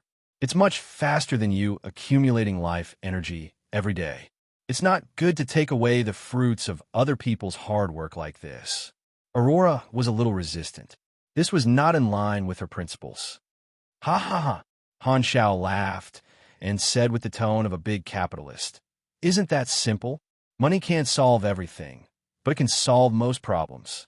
I'll hire a group of people, and their job is to cultivate the holy light seed. After they cultivate it, they'll harvest it for you. Actually, this is no different from working for me. It's just that the content of the job is different. In essence, it's them contributing their time to create value for me. As long as the remuneration is enough, it's a mutually agreeable transaction. There's no need to feel guilty. That makes sense. Although Aurora was more of a lawful kind person, she was not stubborn. She did not have any resistance after hearing this. Taking away the fruits of other people's hard work without saying anything and saying that it was a job from the start were two completely different things. Using meditation and rituals to cultivate the holy light seed could also be used to clock in. In essence, it was no different from the army's clerks. They were all workers. Han Xiao chose Aurora as his host, not only to maximize the potential of the holy light seed, but also to let Aurora enjoy the leak growth rate of the holy light seed and increase her leveling speed. In any case, Aurora did not have any bottlenecks. Harvesting leeks was many times faster than accumulating life force naturally. It was equivalent to a large group of people helping her accumulate experience. In his eyes, it was similar to the shadow clone technique. The sooner Aurora stepped into a new level, the sooner the Germinal organization would have 3 beyond grade A supers. After encountering the underworld dimension, Han Xiao already had such thoughts. His goal was not to improve Aurora's healing ability, but the effect of the underworld. Only when Aurora reached beyond grade could she complete the Edo Tensei operation. Compared to her healing ability, Han Xiao was more interested in the group of experts sleeping in the underworld. They were a group of super strong combatants. I'm really a little genius. Han Xiao chuckled. The only hidden danger was the Holy Covenant organization. This group of people had an extraordinary interest in primal Esper abilities. If they knew that the Holy Light Seed was on Aurora, they would most likely find a chance to snatch it. However, this was also a good way to lure the snake out of its hole. If the Holy Covenant organization continued to hide, he would not be able to find them. The Holy Covenant organization might not have the guts to attack him again, but they would definitely dare to attack the supers under him. As for Aurora's safety, Han Xiao naturally would not neglect it. He was prepared to give Aurora a king mechanical suit as well. Not only that, he also planned to build a few more sets of spare king and place the teleportation locator throne on different people to ensure that he could descend at any time. The king was purely a teleportation device. The king was expensive to build, so was very extravagant. However, as a shareholder of the Limitless Financial Group and the profitable business of the Evolutionary Totem, he could earn a large amount of anas every year. His money was more than enough to cover this part of the cost. After giving some instructions, Han Xiao told Aurora to go back and properly develop the Holy Light Seed. When she was ready, he would start the Holy Light Emissary Plan. Watching Aurora leave the room, Han Xiao could not help but think of Evans. The 2 gold fingers of this old man in his previous life had been taken away by him. How's Evans doing now? Philip popped his head out. He's still figuring out his Esper ability. Han Xiao looked at the monitor. Ever since Evans was sent back by him, he had been receiving secret training. Because he did not have any instructions, he had not copied a single Esper ability yet. He had no combat ability and was at the lowest grade. Have you found a target I asked you to find? Han Xiao asked. I've locked onto the Immortals with matching abilities. The list is as follows. A pocket-sized bookcase appeared next to Philip. He rummaged through it and took out a stack of information. He threw it into the air, and the flying pieces of paper turned into virtual screens, showing the files of different people floating in front of Han Xiao. Han Xiao could not help but glance at him. Young man, why are you so dramatic? Are you giving me a show? While pressing Philip's face with his fingers and rubbing him back and forth on the table, Han Xiao quickly read through the files. His new ES God cultivation plan followed the path of absorption and planned the growth path for Evans. He had always been looking for the most suitable Esper abilities to possess early on, and the players in these files all belong to 2 specific types of Esper ability users, the physical strengthening type and the mental strengthening type. The burden of grade E was not high, and copying 2 was the most suitable. Body and mind were the most important basic qualities, so this was the most optimal configuration. Evans had his support and did not need to walk the same path as ES God, so he did not have to worry about his early combat strength. His main goal was to build a foundation. Just these 2. After choosing the two players with the best abilities, Han Xiao asked Philip to give them exclusive missions. At this time, the interface suddenly had a notification. Liberating Beast Ancestor Forces completed. Oh, the troops sent out a few months ago succeeded? Han Zhao's eyes sparkled. Before going to the secondary dimensions, a group of Beast Ancestor officers led by Jatina had come to him and made a request to liberate the Beast Ancestors base. At that time, Han Xiao had given the mission to the Shattered Star Ring's main forces. Now that a few months had passed, there were finally results. It seemed to be very successful, and there should be a bunch of new people who would recognize him as their father soon.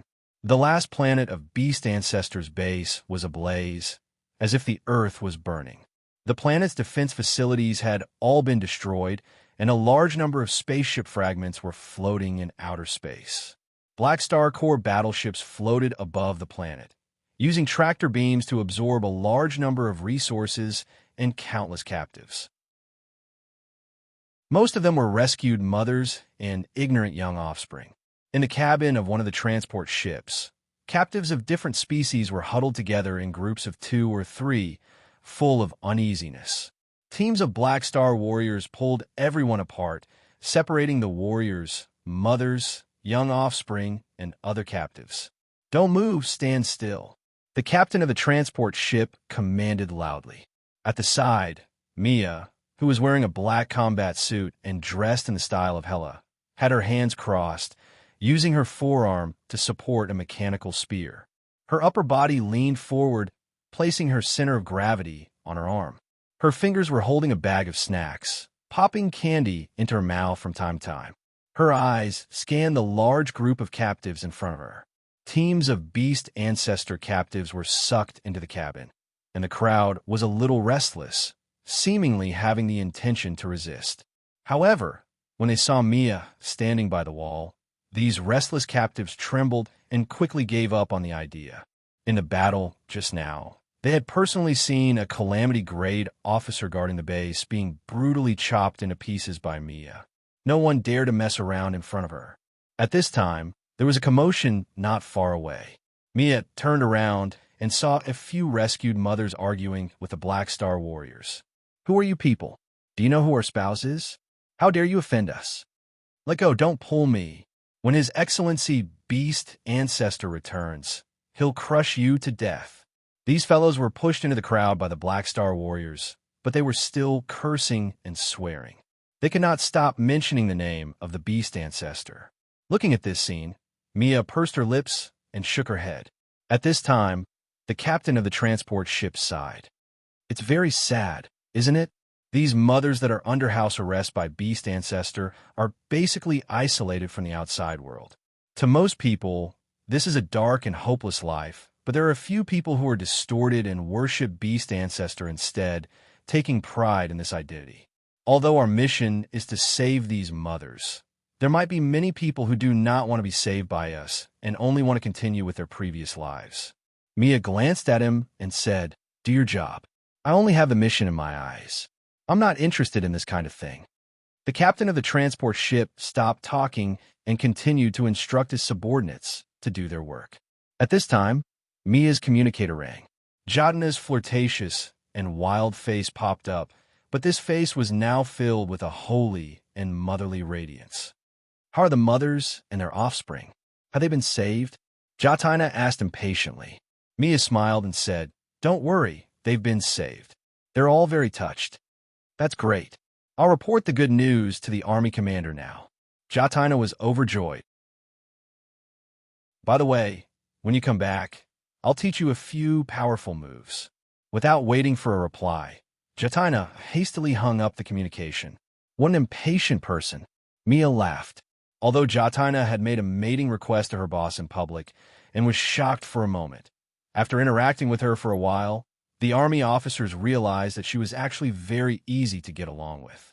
She had a straightforward and decisive personality, and after a few months, she had become quite popular. This was especially so for Mia, who had the best relationship with her. Both of them were muscular and had endless common topics to talk about. Putting away the communicator, Mia looked at the crowd in front of her again.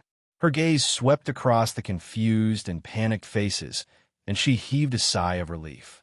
Nero, your godfather is really an incredible person, as expected of the man that even Her Excellency Hela is willing to follow.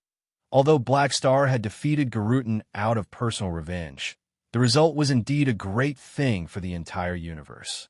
Mia admired him from the bottom of her heart. Chapter 1091. The silver alloy door slowly slid open on both sides. Inside was a room completely made of polymer materials. The walls and floor were a spotless milky white, and the reflective enamel gave it a sense of roundness. 5 large display cabinets were distributed in the middle of the room in a pentagram shape. Each of the cabinets had a beyond grade A frozen by the space-time amber. Their postures were different, and everyone's expression was fixed on their faces. Other than that, there was nothing else in the room. This is my collection room. A group of people walked into the room. The one who spoke first was Han Xiao, followed by Jatana and a group of former Beast Ancestor officers. The troops that went out had just destroyed Beast Ancestor's base, and Jatana had dragged a group of brothers and sisters over to thank him again. Han Xiao still remembered that he had promised them to visit Garutan, so he had brought them over. This was the collection room, where he had placed the 5 beyond grade A captives. The names of each captive were written on the display cabinets. They were Ethereal's Red Devil, Tolian, Radiance's Lone Ranger, Jackernitz, Energy Soul, Wumra, Hades, and Beast Ancestor Garutan. The 5 beyond grade A specimens were displayed here. This was the best proof of his achievements. Just the scene alone was enough to shock everyone. Jatana locked onto Garutan at a glance. Seeing this enemy that she had feared for many years frozen in amber, she only felt extremely happy. You also have a day like this. Jatana clenched her fists in excitement. She only felt that this was the happiest day of her life. The dark days of the past no longer existed, and the world in front of her seemed to have regained its color. It was as if there was a fresh breath rising in her mind, washing away the hatred, despair, and anger that had accumulated like mountains. Only the refreshment and hope of a new life was left. She turned around and looked at Han Xiao. Her eyes were filled with admiration and gentleness. In her eyes, Black Star seemed to be exuding a holy light, like a street lamp that led her to a new life. Sensing Jatana's passionate gaze, Han Xiao's face twitched slightly.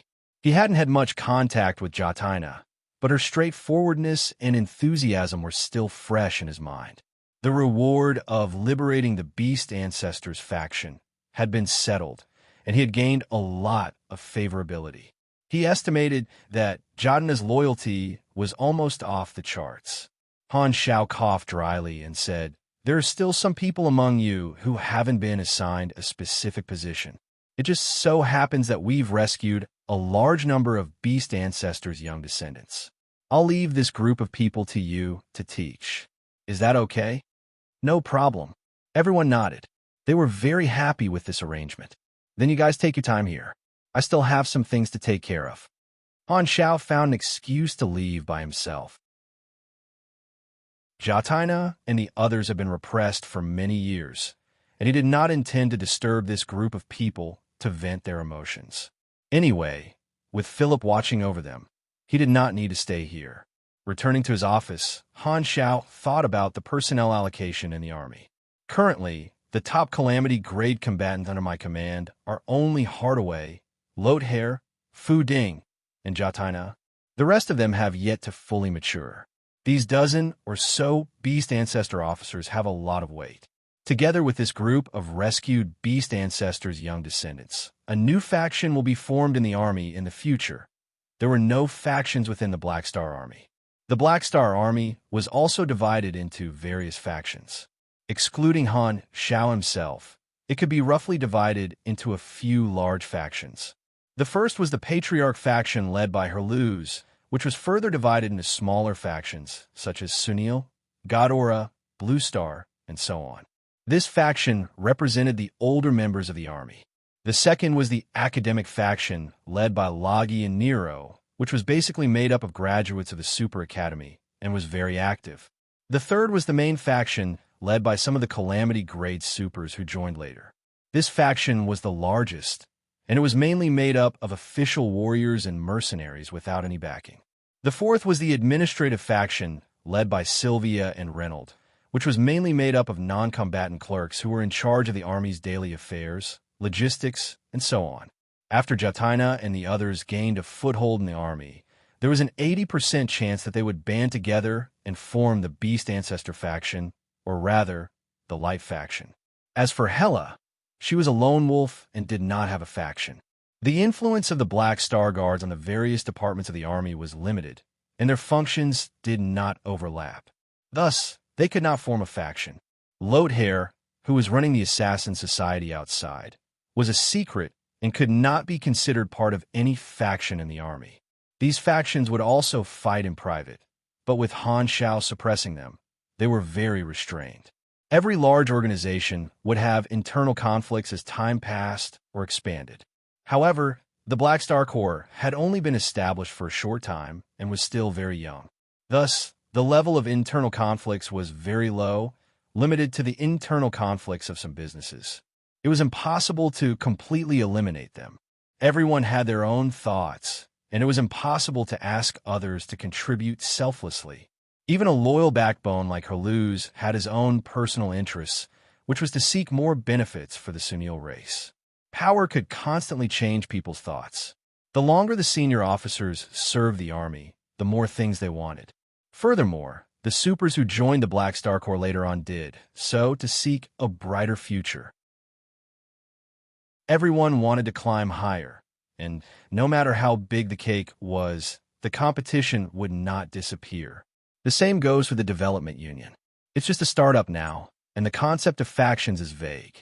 When the resources are integrated to a certain extent, it will definitely split into different factions. Han Shao thought. He could guess that the three universal civilizations would use this method to infiltrate the Beyond Grade A association. There would always be a portion of people who did not agree with the Beyond Grade A united front from the bottom of their hearts. So they would be easily pulled over. There would also be more people who were easily swayed. The Beyond Grade as were all unruly people, and the root of the division was their different opinions. The structure of the development union was destined to be filled with disputes in the future, and the upper echelons above the director level would definitely understand the importance of being united. The resource integration phase of the association was an important period of accumulation. As the vice president, he was nominally suppressed by Manison, but this could not make him a mere figurehead. The source of his right to speak was his own strength and influence in the association. The resource integration phase is also an opportunity for me. I can use my advantages to make more friends, build my own faction, and slowly shorten the gap between Manison and me. As long as I have more people supporting me, I'll be able to compete with Manison in daily decisions, which will be beneficial for my future re-election. If I don't do something, I might not be able to keep my position as the vice president, Han Shao pondered.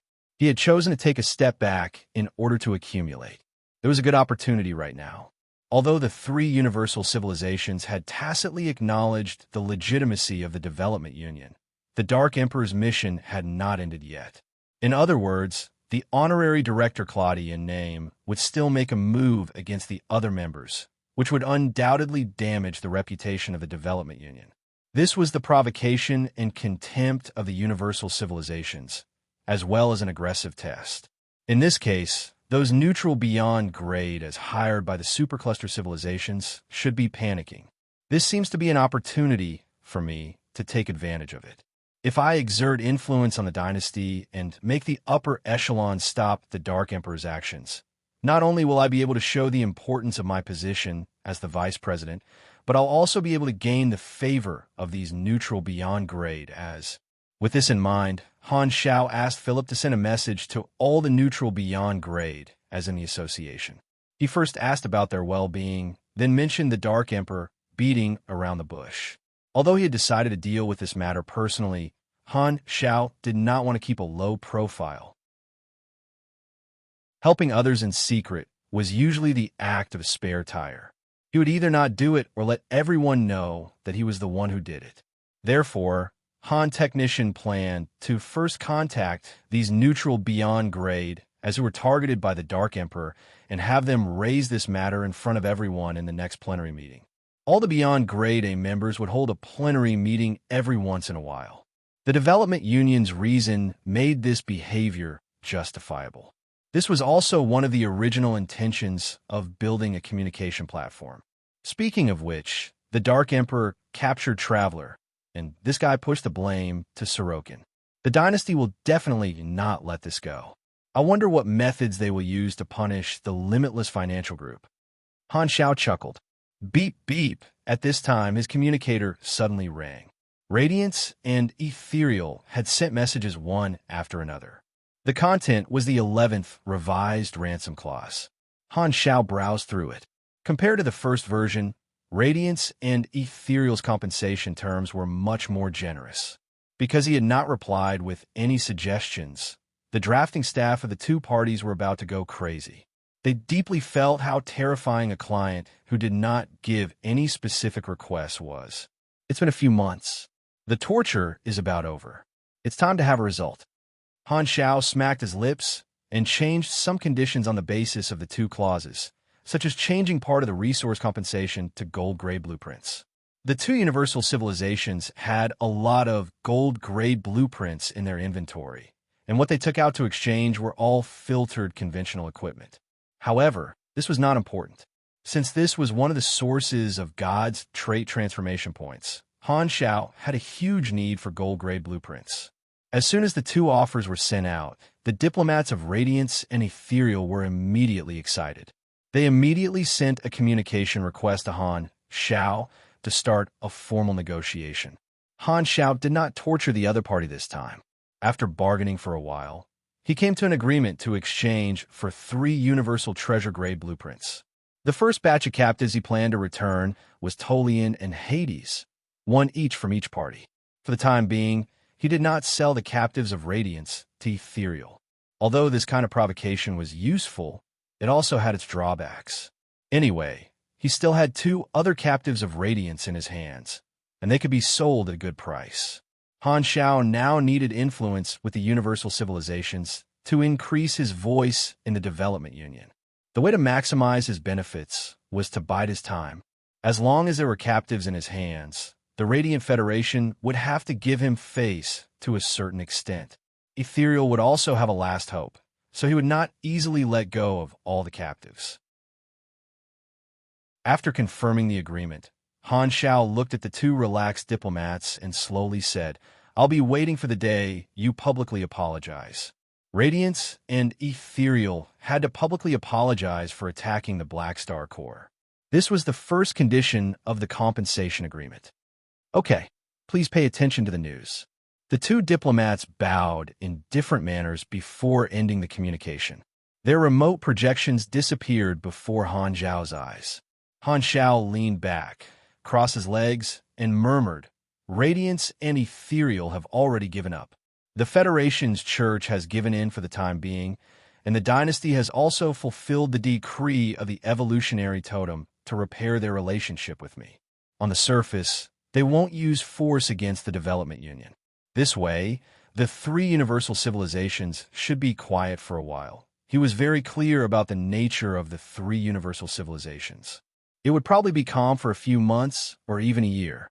However, this was only the calm before the storm because the 3 universal civilizations still had an old enemy to deal with. It was the Supercluster Alliance that had been quietly expanding in the free competition zone. When the 3 universal civilizations were ready, they would definitely give the Supercluster Alliance a head-on blow. This time, they would not be as gentle as they were with the Development Union. They would definitely use thunderous means to dispel the unrealistic ambitions of these supercluster civilizations. In other words, the reason why the 3 universal civilizations were tolerant of the Beyond Grade as was because the Supercluster Alliance was the #1 enemy that needed to be dealt with urgently. This half a year to a year is perfect for me to keep a low profile and accumulate experience. Han Xiao glanced at the interface. There was a huge influx of experience every day. Although the cost of leveling up from level 320 to level 340 was astronomical, with a merciless leak harvesting machine, he would be able to gather it sooner or later. Now that the players were familiar with the gameplay of the Flickering World version, they were gradually getting on the right track. They did not neglect to explore and PK. Han Xiao planned to enrich their gaming experience. Taking advantage of this free time, he planned to hold the army tournament that he had previously planned and turn it into a large-scale festival for the faction. As the saying went, a horse would not get fat without eating at night.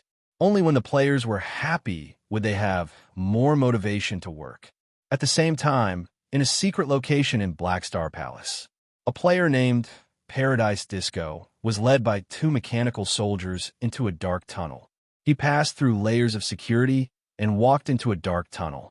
This corridor did not have any decorations, only a pale white ceiling light extending all the way into the distance.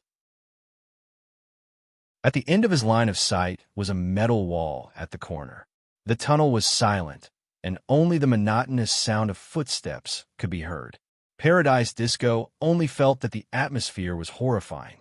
He could not help but ask, "Bro, where are we going?" The two mechanical soldiers did not intend to answer. They did not even turn around, and their footsteps were still in sync. Why so mysterious? Paradise Disco lowered his head, opened the interface, and mumbled softly, "What kind of mission is this?" In the mission list, a mission called Special Experiment was shining brightly. Paradise Disco remembered that he had not done anything, and this mission suddenly triggered on its own. He was required to follow the mechanical soldiers to a designated location to carry out a special experiment. Other than that, there was no other description.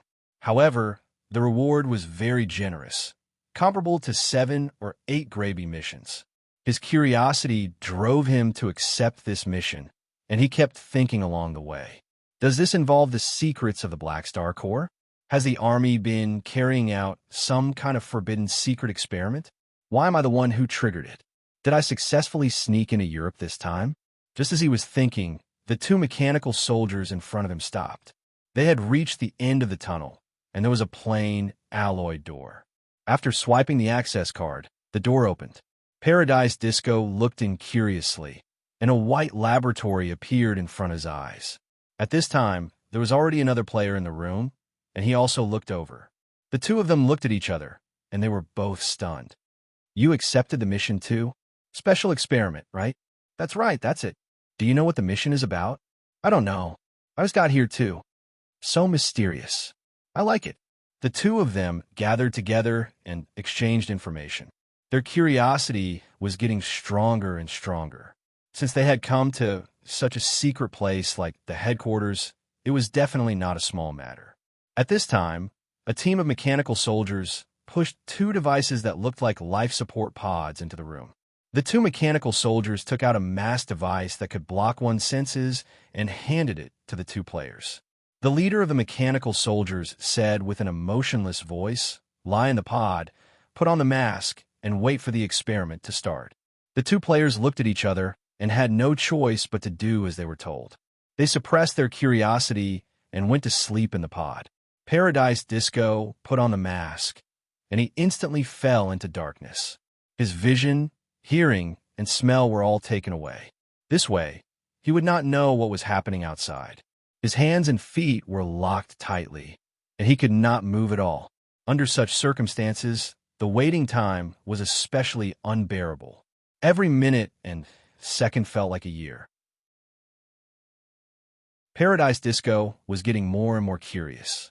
He even had the urge to break free and take off the mask to see what was going on. However, the high failure penalty of this mission made him want to give up. Your B plus potential Esper ability, super strengthened muscle and bone inflation, has been taken away. You have entered ability frozen state. You are unable to use any skills related to your Esper ability. Duration, unlimited. WH what?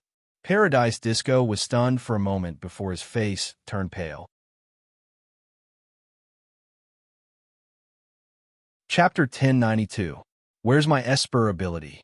On the interface, a large number of skills turned gray and were frozen. Even the passive attribute bonus from his Esper ability was gone. Paradise Disco panicked and struggled to get out of the fixed cabin. This time, a cold metal hand pressed on his chest and pinned him down. Clearly, the mechanical soldier was stopping him from moving. Paradise Disco was wearing a mask that blocked his senses, so he could only see darkness in front of him. He could not see what was happening outside, so he gave up on struggling and waited for the experiment to end. After who knew how long, Paradise Disco felt the device that locked his hands and feet suddenly loosened.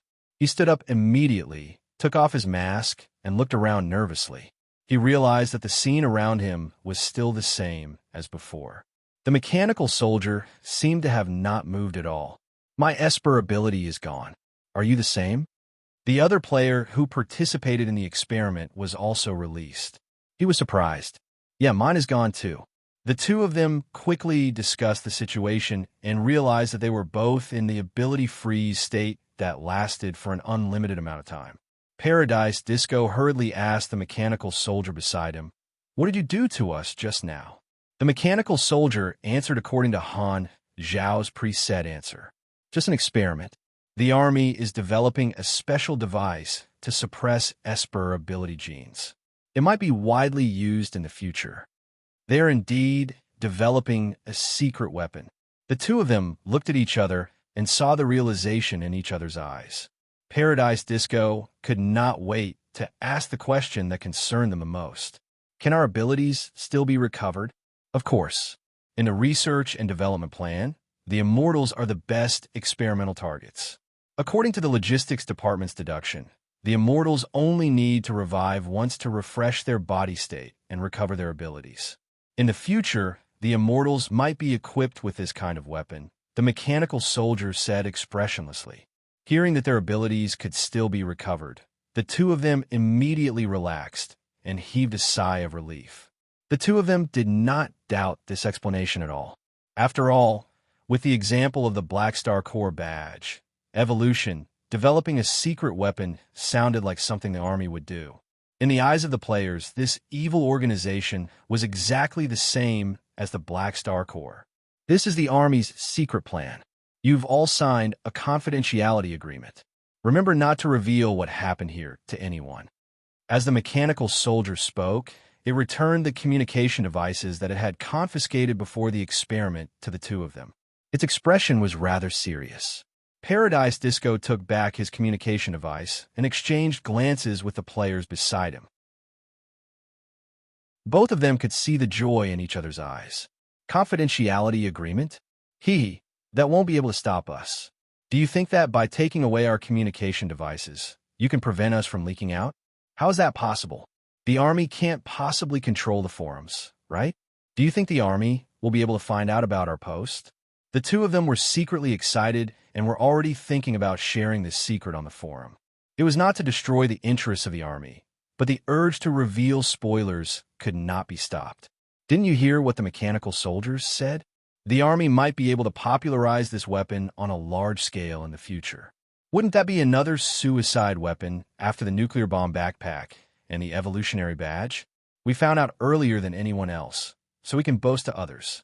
Of course, the two of them did not know that this was just an excuse made by Han Xiao. He did not want to expose Evan's existence, so he thought of a reason to hide it so that the outside world would not be suspicious. He purposely told the mechanical soldiers to tell the two of them so that they could spread misleading information and make the players think that this was some secret weapon research project. This way, when he recruited other players in the future, he would not have to think of other excuses and could push all the blame to this project. The mission completion notification popped up on the interface.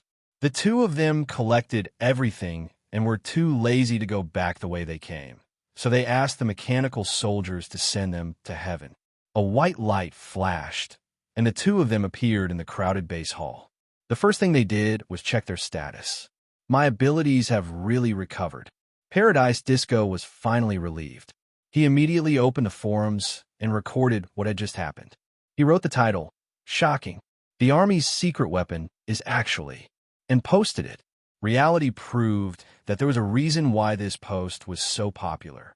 This post quickly attracted the attention of some players, and people started to comment below. Is it real? Why haven't I seen this mission before? Suppress Esper genes? I remember that Black Star used to have a happy hut that specialized in extracting the genes of galactic pirates. Could it have been improved? If we have this kind of weapon, won't we be able to kill Esper players from other factions like killing chickens? Can you have some imagination? This kind of treasure might be able to knock out NPCs and make those powerful characters lose their ability to resist and be at the mercy of others. Stop talking. I already have 10 gigabytes worth of images in my head.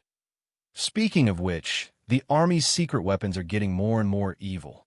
The aberrations are already too much, and now they're even developing the 10 fragrance tenon weakening powder for Espers. Are we really a proper organization? It seems like the deputy army commander is an Esper. Could it be that the army commander failed to sleep with her, so he secretly developed this kind of weapon and wants to use force? The husband gang is furious. You won hashtag. Black Star is a heartless bastard. Hela and I will live and die together. You're reading on novel full / just as the players on the forum were imagining things. A secret door in a secret training room deep in the base opened, and a man in a black hood walked out. He took off his clothes and revealed his face. It was Evans. There was a secret passage in this training room that led directly to the laboratory just now. According to Han Zhao's instructions, he quietly went over and absorbed the Esper abilities of the two immobilized players. Before this, he had confirmed with Han Zhao again and again that the Immortal's incapacitation was only temporary. This is the feeling of extraordinary power. Evans raised his right arm and clenched it into a fist. A small amount of energy flowed out of his cells and into the muscles and bones of his arm. Boom! The next moment, his arm clearly swelled up as if he was pumped up. His muscles and bones became tougher, and his strength soared by a large margin. In his hands, his Esper ability could only be used at grade E for the time being. With his meager energy, he could not even support the consumption of the air all over his body. He waved his arm a few times and made a rumbling sound. Just by inflating his arm, it was almost twice as strong as his original strength. All Esper abilities had a potential rating. Generally speaking, the rating represented the upper limit of the Esper's grade that the Esper could reach. Although this rule did not apply to players, the rating also represented the growth and rarity of the Esper ability. The rarer the Esper ability, the stronger it was. Some players kept opening new accounts and spending money to farm Esper abilities in order to farm rare Esper abilities. Physical enhancement was a large branch of Esper abilities. Even if it was the same type of Esper ability, there were many variations. Some normal physical enhancement abilities might only have a grade D or C rating, but physical enhancement, muscle and bone inflation, had a grade B+ rating, which meant that it was a high-quality ability under this category. This Esper ability was a semi-transformational type. Once activated, even a thin and weak bamboo pole could immediately expand into a muscular man. The other psychic ability that he absorbed also had a grade B potential rating and was of good quality. Among the players, grade A was already a rare, top-notch ability. Although grade B potential was one grade lower, it was still good enough. Han Zhao had made a special plan to choose these two high-quality abilities to give to Evans so that he would not waste his Esper ability slot. The combination of body and mind was beneficial for increasing basic attributes. As long as his grade increased, these two Esper abilities would continue to provide additional strength, agility, endurance, and mental resistance. Evans loved these two new abilities very much. He had a lot of fun playing with them until he ran out of energy. He stopped panting, his eyes shining. After being ordinary for decades, today was the first time he enjoyed the satisfaction brought by power. The shortcut to snatching power from others exuded an unparalleled temptation, as if it could seduce a person's hidden greed. Evans felt a sense of hunger in every cell in his body. He instinctively desired to absorb new abilities, like an uncontrollable desire to overeat. His Excellency Black Star said that the changes in the body will also bring changes in the mind. This should be the change that the Esper ability brought to me. Evans was deep in thought. The tenacity that he had cultivated through hardship allowed him to suppress the hunger brought by the Esper ability. He was not an insatiable person. Black Star had changed his life and arranged a path for him to become stronger. All he wanted was to work hard and repay this favor in the future. He only wanted to live up to Black Star's expectations. The past few months had been eventful. First, Radiance and Ethereal joined forces to attack the Black Star Corps stronghold, but they were repelled by Black Star. Then the Beyond Grade A Association was established. The three universal civilizations stood at the center of the storm and had always been the focus of countless citizens and organizations. Today, the Radiant Federation and the Arcane Church finally made an official response to the rescue battle of Hela a few months ago. The wording of the press release of the two organizations was different, but the content was the same. They claimed that the alliance a few months ago was an impulse caused by a misunderstanding. At the same time, they publicly apologized to the Black Star Corps, saying that they would bear all the losses and provide additional compensation. In fact, as early as a few months ago, when the incident broke out, the black markets all over the country had started betting on whether the universal civilizations would bow to the Black Star Corps this time. The odds were very different, and most galactic residents thought that even if the universal civilizations were wrong, they would not admit it. They did not think that the Black Star Corps would receive an apology from Radiance and Ethereal. At most, they would compensate privately. Therefore, after the statement was released, it caused quite a stir. Most galactic residents were shocked. Throughout the history of the three universal civilizations, they had only bowed to private organizations under very rare circumstances. After all, a public apology would damage the authority of a universal civilization.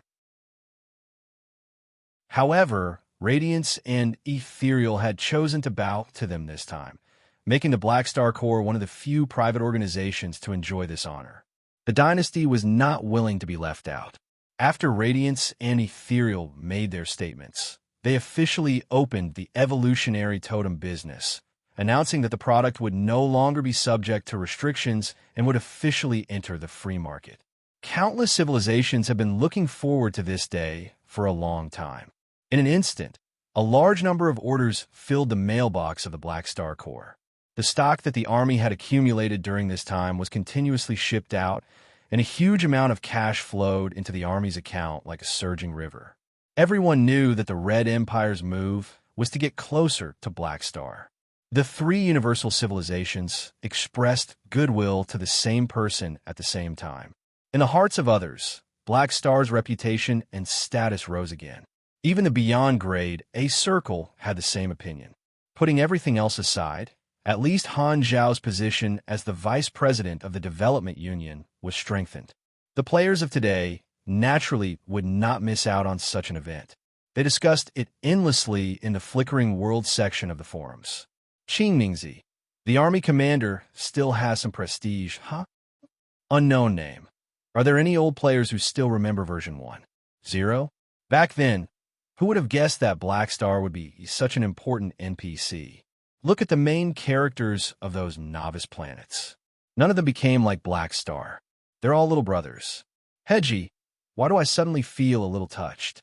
In the blink of an eye, for versions have passed. It feels like I'm watching my own child grow up. Army Commander's Big PP. My son Black Star has the bearing of a great emperor. Important matters must be repeated. Upstairs, do you want to die? The players had already been shocked once when Han Xiao defeated the 12 Beyond Grade As. Having seen the world, they were much calmer now. At most, they would lament about the changes in Black Star's versions. As Radiance and Ethereal fulfilled their part of the deal, Han Xiao also kept his promise and released Tolian and Hades. Geru Star Cluster Gateway, Planet Blackgate, a sealed spaceport. The officials of Radiance and Ethereal were waiting there. The two teams were clearly separated and did not talk to each other. These people were here to pick up their captives and came to the territory of the Black Star Corps. After waiting for a while, a Black Star fleet came from afar and stopped at this dock. The hatch of the main ship opened, and a team of mechanical soldiers walked out of the spaceship with the amber specimens of Tolian and Hades. They placed these two pieces of art on the ground, and Han Xiao walked out behind them. Seeing this, the welcoming team of Radiance and Ethereal immediately stepped forward and surrounded Han Xiao, greeting him respectfully. "Your Excellency, Black Star." Han Xiao casually glanced at everyone and waved his hands. "Since you're all here, hurry up and take them away." As he spoke, he gestured for everyone to step back. Nanoparticles blocked their vision, and after a few minutes, the amber bubbles around Tolian and Hades burst. "Ha!" The two of them regained their freedom and staggered, almost falling to the ground. Seeing this, Han Xiao snorted and said coldly, "Radiance and Ethereal have redeemed you. Be careful in the future. If you cause trouble again and fall into my hands, don't blame me for taking some parts from you." Tolian shuddered and could not help but take a few steps back. He looked at Han Xiao with fear in his eyes and could not be stubborn anymore. The past few months had been a hellish experience. He felt that if this continued, he would sooner or later be driven crazy by his life in the Amber. He did not want to experience this feeling again. Now, he only wanted to stay as far away from Black Star as possible. Hades was also afraid, but he could barely control his expression and not lose his composure. However, he was extremely disappointed. He thought that this operation would at least earn him some reputation, but he did not expect to fail. Although being defeated by Black Star was not a shameful thing, this label would probably follow him for a very long time. He did not even have a nickname, nor did he have any deeds worth mentioning.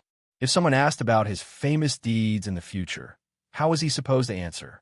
Was he supposed to proudly say that he had been locked up by Black Star before? Seeing that the two of them were frozen in place, Han Xiao raised his eyebrows and said playfully, "Why? Can't bear to leave. Do you want to stay with me for a few more months?" Hearing this, the two of them shuddered and did not even dare to say anything. They returned to their own welcoming team and hurriedly boarded the spaceship. The officials quickly took off and left with their allies. In the ethereal spaceship, Tolian looked dejected. 6 from Ethereal came, and only 1 was caught. "Why am I so unlucky?" Just as he was feeling sorry for himself, the spaceship connected to several communications. They were from Serene, Taylor, and Mercer, who had participated in the rescue of Hela. Their remote projections appeared in front of him. "Hee, are you okay?" Serene smiled. "I'm not okay." Tolian was depressed. "Don't be so pessimistic. We were also locked up by Black Star before, but we've all gotten over it." Taylor smiled and comforted him. "You guys are really magnanimous.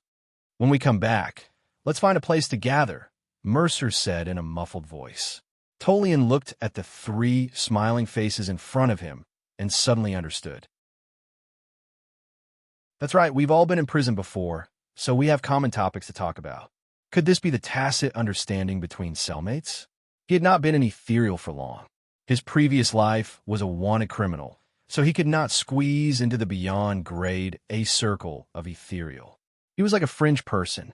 Who would have thought that being locked up by Black Star would be a blessing in disguise, and he would be accepted by a group of former cellmates? Tolian's mood suddenly improved. "I've finally found an organization. P.S. Brothers, let's give Han Technician a like and see if there's a chance for him to become a first-class star."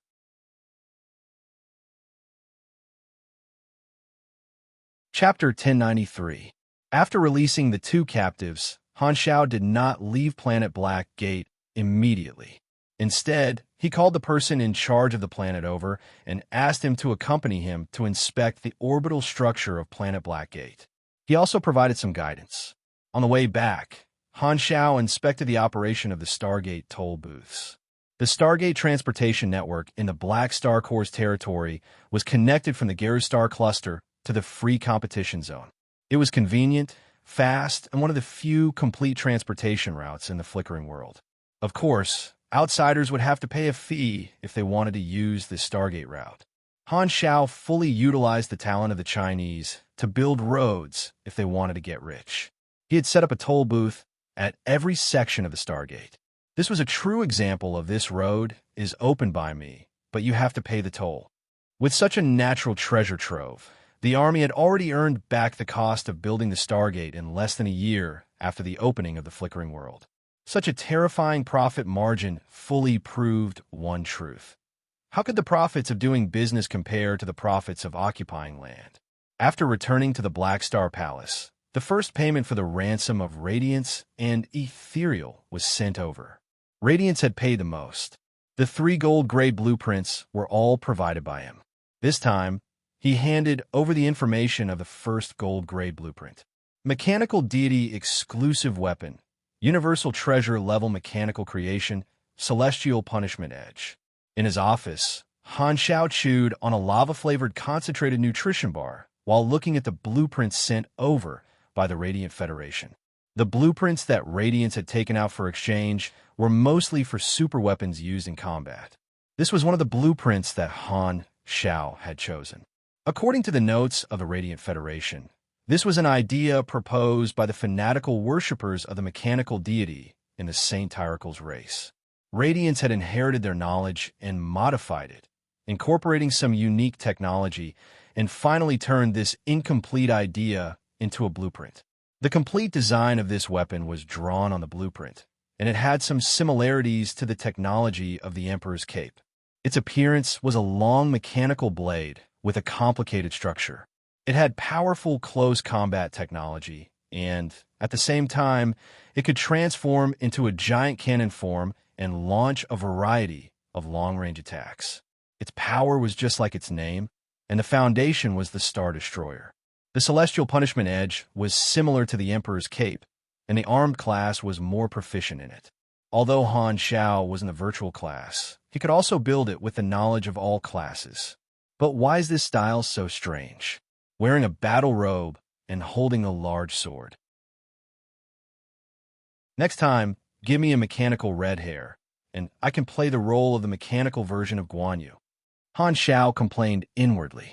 Speaking of which, why are these Saint Tyricals so fond of designing close combat weapons? As expected, every qualified mechanic has a pugilist's soul hidden in their hearts. Although he cursed in his heart, he still had to make the item. Han Xiao told Philip to add the raw materials for the Celestial Punishment Edge to the next purchase list. After settling this matter, Han Xiao checked Philip's message box. Not long ago, the neutral Beyond Grade A members who were hired by the Supercluster had replied. Most of them were worried that they would become the target of the Dark Emperor's order to kill them. Only a few did not care. It's easy as long as there's a need. Han Xiao's eyes sparkled. He chatted with these Beyond Grade as for a while, including the head of Golem's Garros, who had been scared away by him before. He hinted slightly, and these people immediately understood. They clearly expressed their willingness to support Black Star as much as possible in the development union in the future. Most of these Beyond Grade as did not want to join the 3 universal civilizations because they did not want to be restricted. However, this would not work in the development union. They were only ordinary members in the association, and their right to speak was limited. Therefore, they needed an upper echelon with power to represent their interests and get better treatment for them. This was a two-way deal, and both sides would benefit from each other. A few Beyond Grade, including Garros, agreed to publicly raise this proposal in the next plenary meeting. Han Xiao promised to work on this matter and eliminate the threat they faced. After roping in this group of people, Han Xiao turned around and contacted the dynasty, preparing to inform them first. He expressed his intention, and after waiting for a while, the secretary transferred the communication to Urinril. Han Xiao's remote projection appeared in the dynasty ruler's office, and in front of him was Urinril, who was sitting behind the table. Your Excellency, ruler. Han Xiao nodded in greeting. Black Star. Urinril also greeted him. She stared into Han Xiao's eyes and went straight to the point. You want me to call Claudia back? Yes. The purpose of the development union is to eliminate the conflict between Beyond Grade as. Now that Claudia is an honorary director, if he attacks a member again, it will go against the purpose of the association. Urinril was expressionless. In what capacity are you making this suggestion to me today? As an ally of the dynasty or as the vice president of the development union? Han Xiao did not bat an eyelid. Both, he said. Black Star, how do you think the dynasty has treated you over the past few decades? Win-win. Han Xiao smiled. Unravel paused for a moment before slowly saying, I have to remind you that the evolutionary totem business and the territory in the flickering world are all benefits that only allies can enjoy. The dynasty values you very much, and you know this very well. Some things were not easy to say.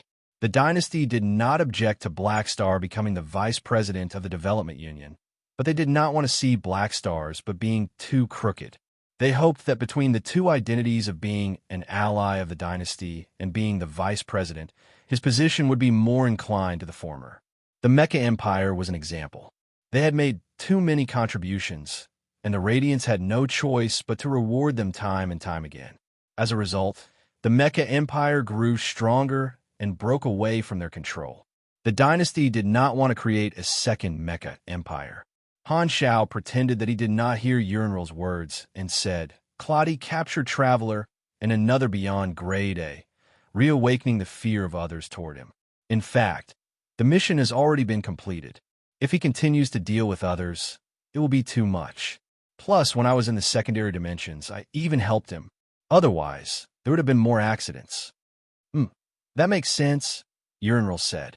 Seeing this, Han Xiao's eyes flashed, and he said, Claudia should have reported the results of Traveler's interrogation.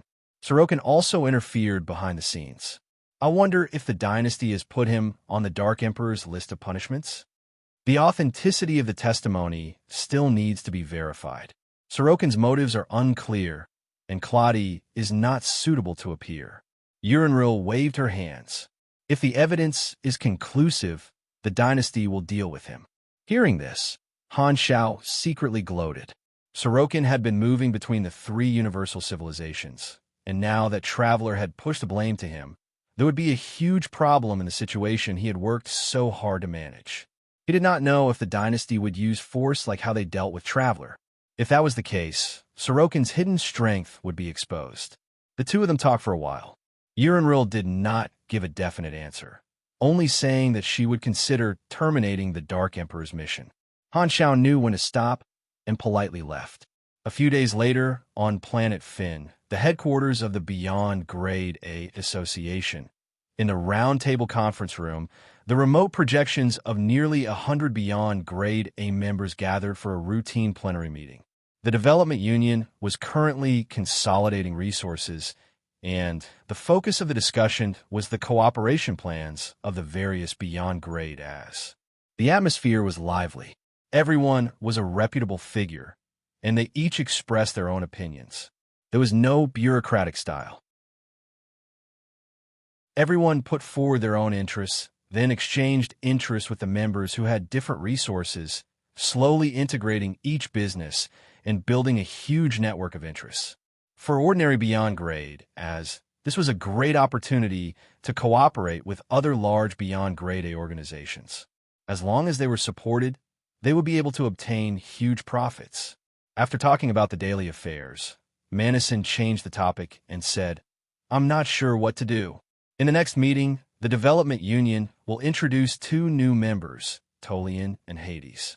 Due to some personal reasons, they missed the opportunity to establish the association. Now that the procedures have been completed, they will attend the next meeting. Everyone could not help but look at Han Xiao, who was sitting in the deputy's seat. Everyone present knew about the personal reasons for Tolian and Hades' absence. The room was suddenly filled with a happy atmosphere. Then, Manison looked around and slowly said, If there are no other questions, this meeting will end here. This time, Garose raised his hand and said, I have a question for Honorary Director Claudia. Hearing this, everyone looked over. Claudia, who had been silent, also opened his eyes and glanced around. I want to confirm one thing. Everyone is now a member of the association and is bound by the rules and regulations. Your Excellency Claudia can't do anything to the members, right? I only listen to the dynasty's orders. Claudia was expressionless, not buying it at all. The atmosphere suddenly became strange. The direct members of the three universal civilizations, who were resting with their eyes closed, opened their eyes one after another, revealing interested expressions. Garose mustered up his courage and said with a deep voice, "I hope the association can handle this matter and ensure our safety. I don't want His Excellency Dark Emperor to suddenly accuse me of a non-existent crime and attack us." As soon as he said that, several neutral beyond grade spoke one after another, expressing their support for this statement. This was obviously premeditated. Manison narrowed his eyes. The current structure of the association was delicate. Although these direct members of the three universal civilizations had joined the association, it was obviously impossible for them to listen to the association's mediation. This proposal brought the conflict to the surface.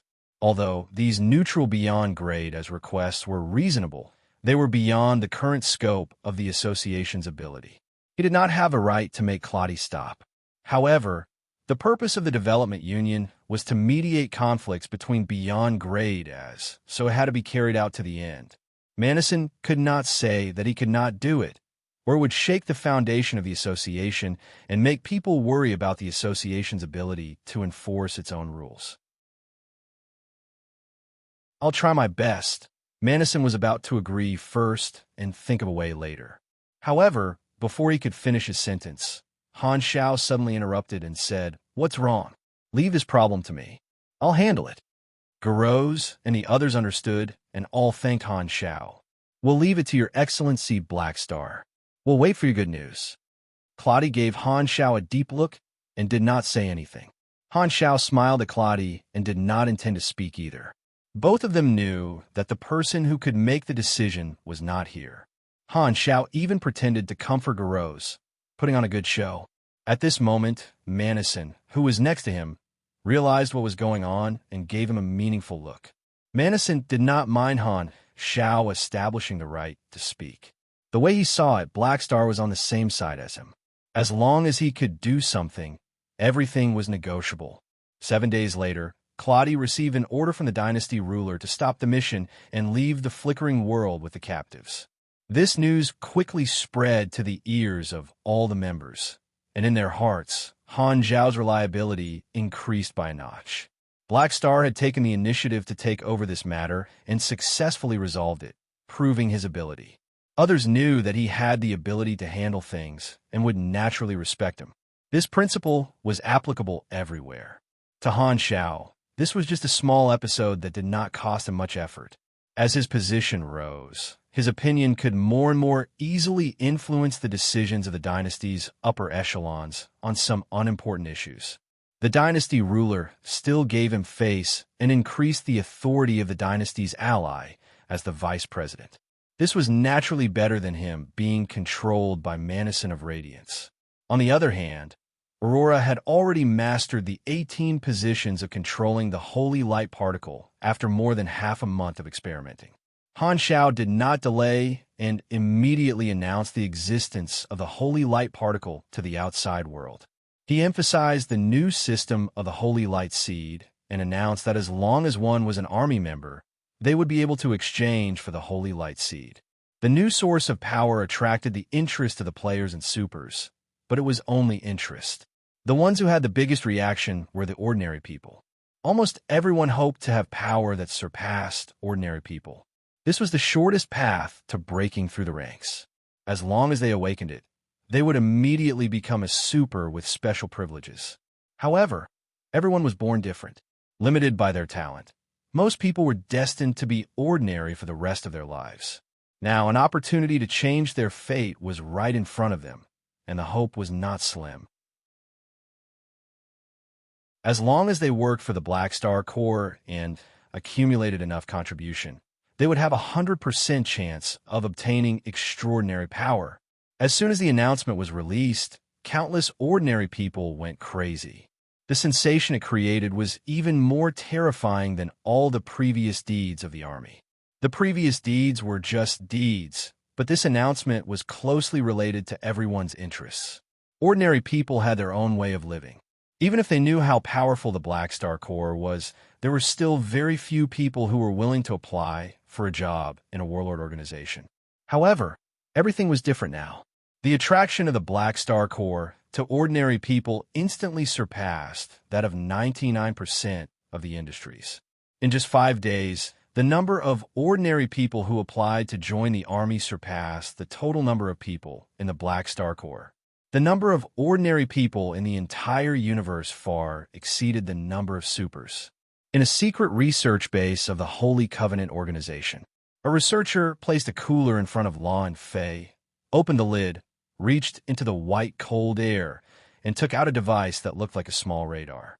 Your Excellencies, this is a detection device that I developed using the characteristics of the primal chaos mysterious energy. It's specifically used to detect the holy light particle. Law clapped his hands encouragingly. Good job. This way, we can look for the holy light particle. The holy light particle has not appeared for many years.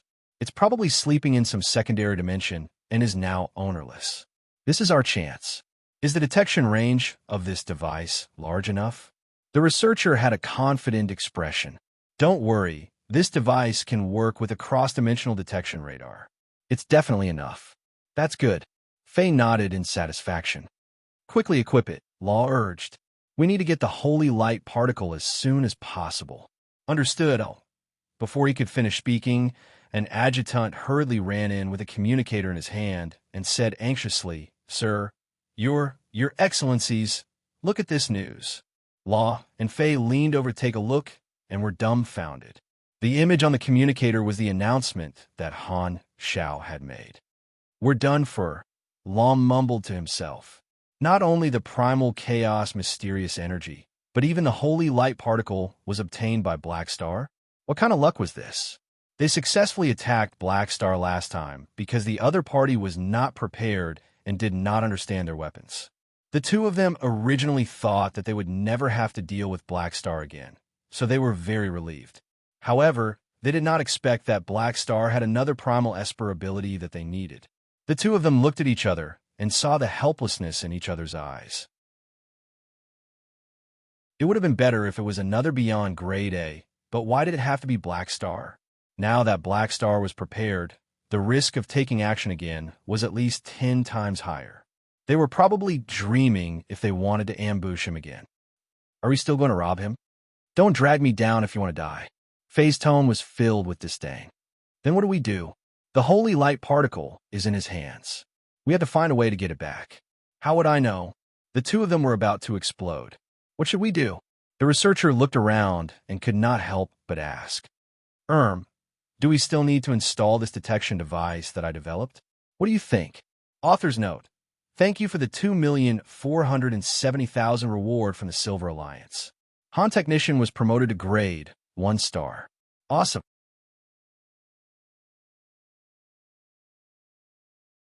Chapter 1094. It's not fair. It's not fair.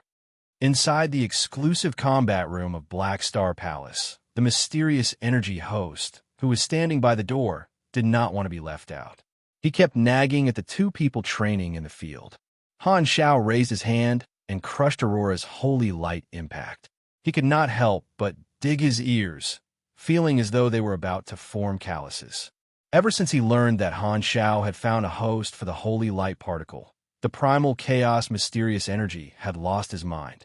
He had originally wanted to drag his old friend down with him so that they could happily be used as tools together, so that he wouldn't feel lonely being trapped in a lifeless vessel. However, he didn't expect that the holy light particle would be treated so much better than him, even though he was the one who had led the way. Why do you get to find a host while I'm trapped in metal? I want a delicious host too.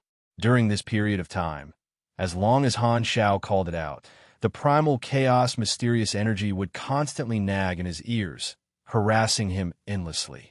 Host! Host! Host! Han Xiao had a helpless expression. Can you stop nagging me? I'm nagging you. A vein popped up on Han Xiao's forehead. He could not take it anymore. Are you forcing me to turn on the silent mode of the mysterious energy host? You won't even be able to speak. Hearing that, the primal chaos mysterious energy stopped. Being trapped in a tool was already miserable enough. It was only because Black Star was kind enough to give him the permission to speak. If he could not even speak, he would not have any entertainment at all. However, the primal chaos mysterious energy was still indignant. After more than 10 seconds, He could not help but speak again with a weak tone like a wronged wife. "But I want to host too." Han Shao narrowed his eyes and said, "How old are you guys? Can you be a little more mature? Are all primal Esper abilities as unrestrained as you guys?" The holy light particle, who was watching the show happily, snorted. "Nonsense. Most primal Esper abilities are calm. It's all because of the primal chaos mysterious energy that our reputation is ruined." The primal chaos mysterious energy was furious. "You can shut up. How are you any better than me?" "Ah, the host body is so comfortable. It's much warmer than the tin can," the holy light particle said in a lazy tone. It coiled comfortably inside Aurora's body, receiving the nourishment of her life force Esper ability. It was as comfortable as soaking in a hot spring. No matter how much the primal chaos mysterious energy scolded it, it would only use this method to provoke it. Listening to the two arcanists quarrel, Han Shao couldn't help but rub his temples. These two fellows must be the lowest of the primal Esper abilities. All right. Let's stop here for today." Han Shao waved his hand. Hearing this, Aurora obediently retracted her ability, and the noisy holy light particle was instantly silenced like a duck that had its neck pinched, as if it was letting out a hissing sound. Uncle, how was my performance?" Aurora looked a little nervous. Because she wasn't a combat-type person in the past, she rarely received combat training from Han Shao. The few times she did was as hella support, and that was many years ago. During combat training, Han Shao wasn't as easy to talk to, as usual. He was quite strict. Aurora had a lot of people backing her, so she didn't usually have the chance to fight alone. Her combat experience was limited, so she was afraid that she wouldn't perform well. "It's okay. You have to choose wisely." Han Shao called Aurora in front of him and guided her step by step. After Aurora mastered the holy light particle, she had direct combat ability. Although she usually wouldn't have the chance to fight, Han Shao still trained her personally to help her master the combat techniques of the holy light particle. While he was at it, Han Shao also tested the holy light particle's ability to punish evil. This function was very idealistic. The criterion of evil depended on the heart of the host and the target. The punishment she received was very weak. According to the feedback from the holy light particle, in Aurora's heart, he was a great person. She didn't feel that Han Shao was evil at all. The weak damage mainly came from Han Zhao's judgment of himself. He never felt that he was a good person. After teaching for a while, Han Shao sent Aurora away and summoned Philip to check on the changes in the army after the Holy Light seed system was made public. The announcement of the Holy Light particle had been released for a few days, and the impact was obvious. The various Starfield's branches welcomed a large number of applicants. The army naturally had to screen them and not recruit just anyone. Furthermore, the salary expenditure was not a small number. The good news was that a large number of ordinary people came for the chance to obtain superpowers. Their goal was clear, which meant that they had strong resistance to pressure. Therefore, Han Xiaoxin had no reason to ask Sylvia to reduce the basic salary of this batch of newcomers to save money. This way, they could recruit more people at the same cost. In any case, these people didn't come for the money, so the army could obtain a large number of cheap labor. Furthermore, in order to earn merits, these people would definitely work hard and not slack off. What, this is exploitation? No. This is called fighting for one's dream. The ability to draw a pie is a required course for a qualified leader. After seeing the soaring performance of the various businesses in the army, Han Shao nodded with satisfaction and asked about another matter. How's the plan for the army tournament that I asked Sylvia to come up with? Let me take a look. As soon as he said that, the virtual screen in front of him changed to a planning document. It was the plan that Sylvia had come up with. Han Shao browsed through it carefully.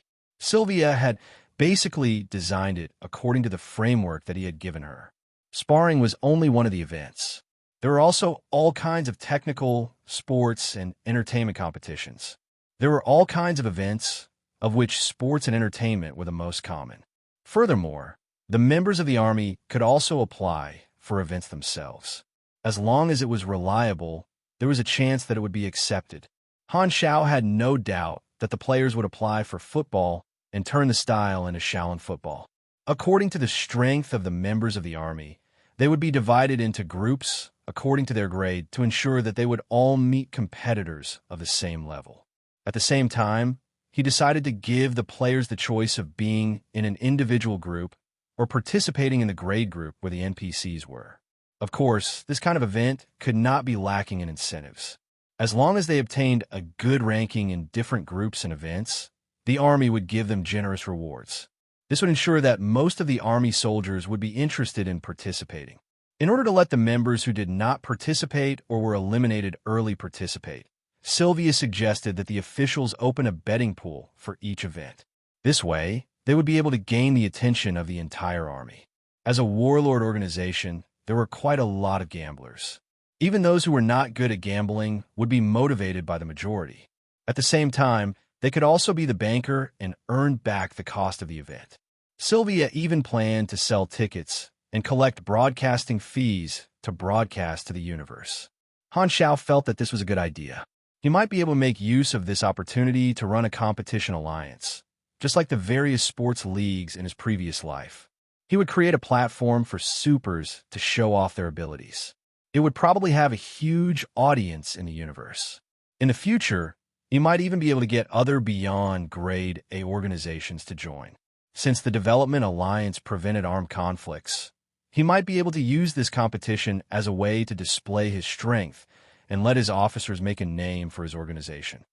According to this plan, this will be a grand event for the entire army, which will affect the efficiency of normal work. However, this kind of large-scale faction event will bring about a significant increase in cohesion.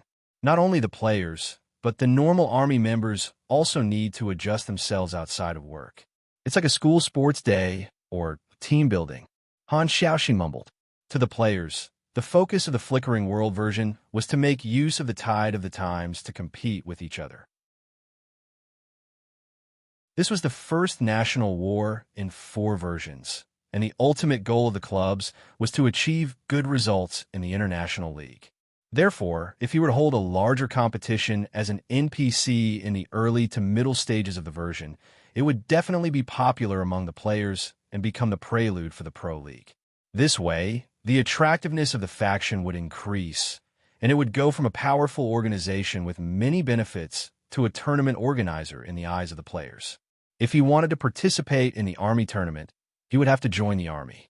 If he belonged to another faction, he would not be able to participate in this competition.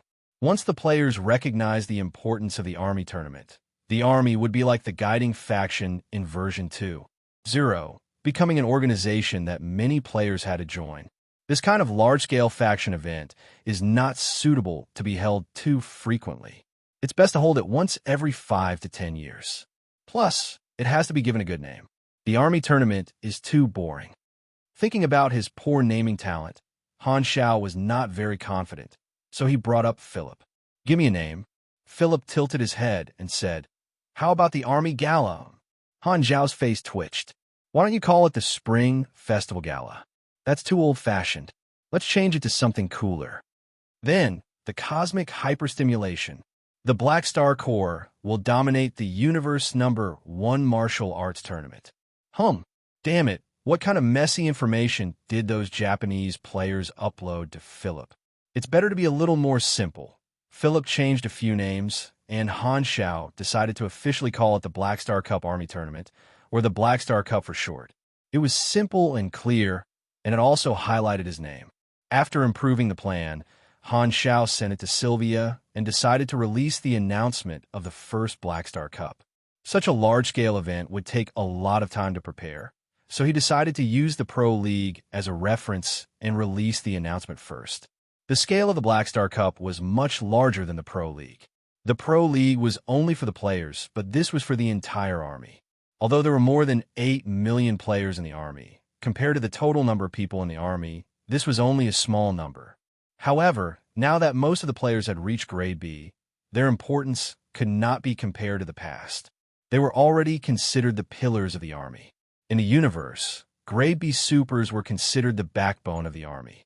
They could be considered experts in any organization that was not beyond grade A, and many beyond grade A organizations did not even have as many grade B supers as the Army players. In the past few months, he had been in the limelight quite a bit, and he needed to digest the impact. It was the best time to turn his attention to the Army. This was the best time to hold the Black Star Cup. Furthermore, Han Xiao had another goal that was even more important. The period when the player's impulse to spend was the period before the Pro League of every version. Every time there was a large-scale event, the players would be generous and turn money into combat power. Now that the flickering world was gradually moving from the early stages to the middle stages, although the players had not reached the max level yet, after almost a year of accumulation, the pockets of many players were filled again. Some leaks are ripe. Han Xiao sighed softly. It was as if a light flashed across the scythe.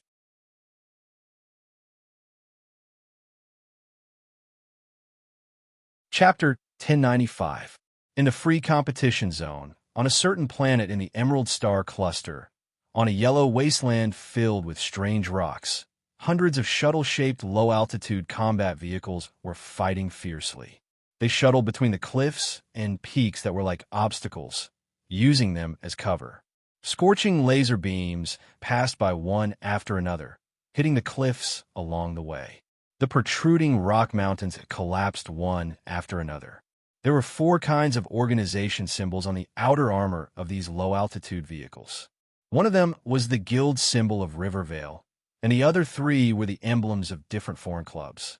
At this time, Rivervale was in a bad situation, being surrounded by these 3 foreign clubs.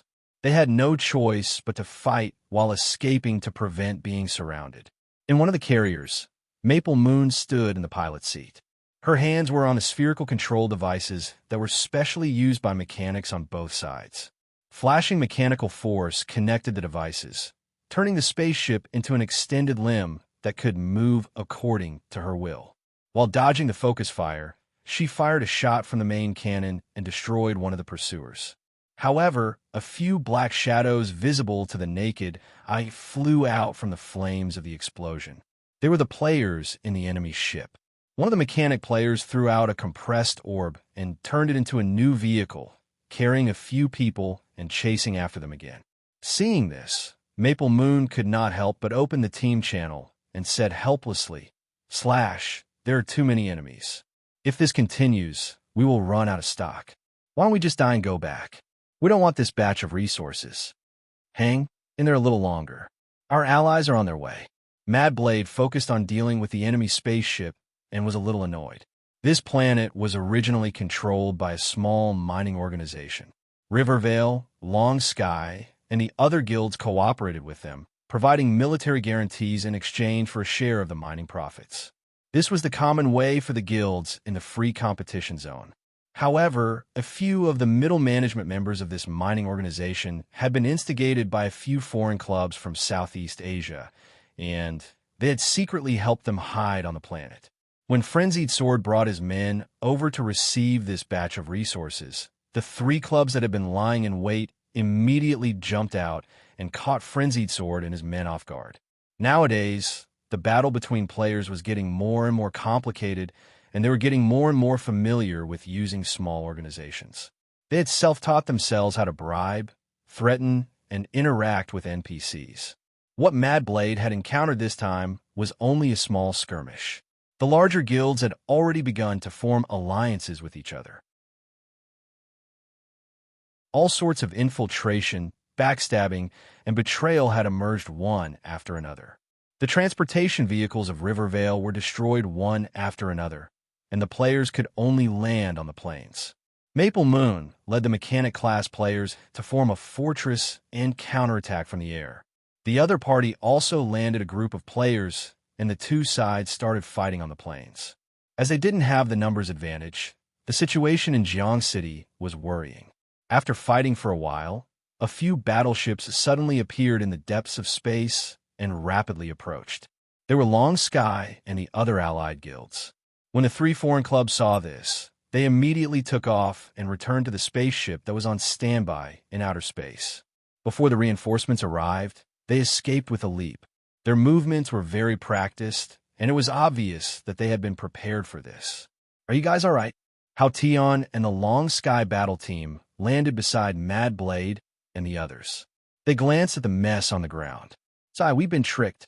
It's a bit of loss this time. Some people died several times and lost some experience. Mad Blade was helpless.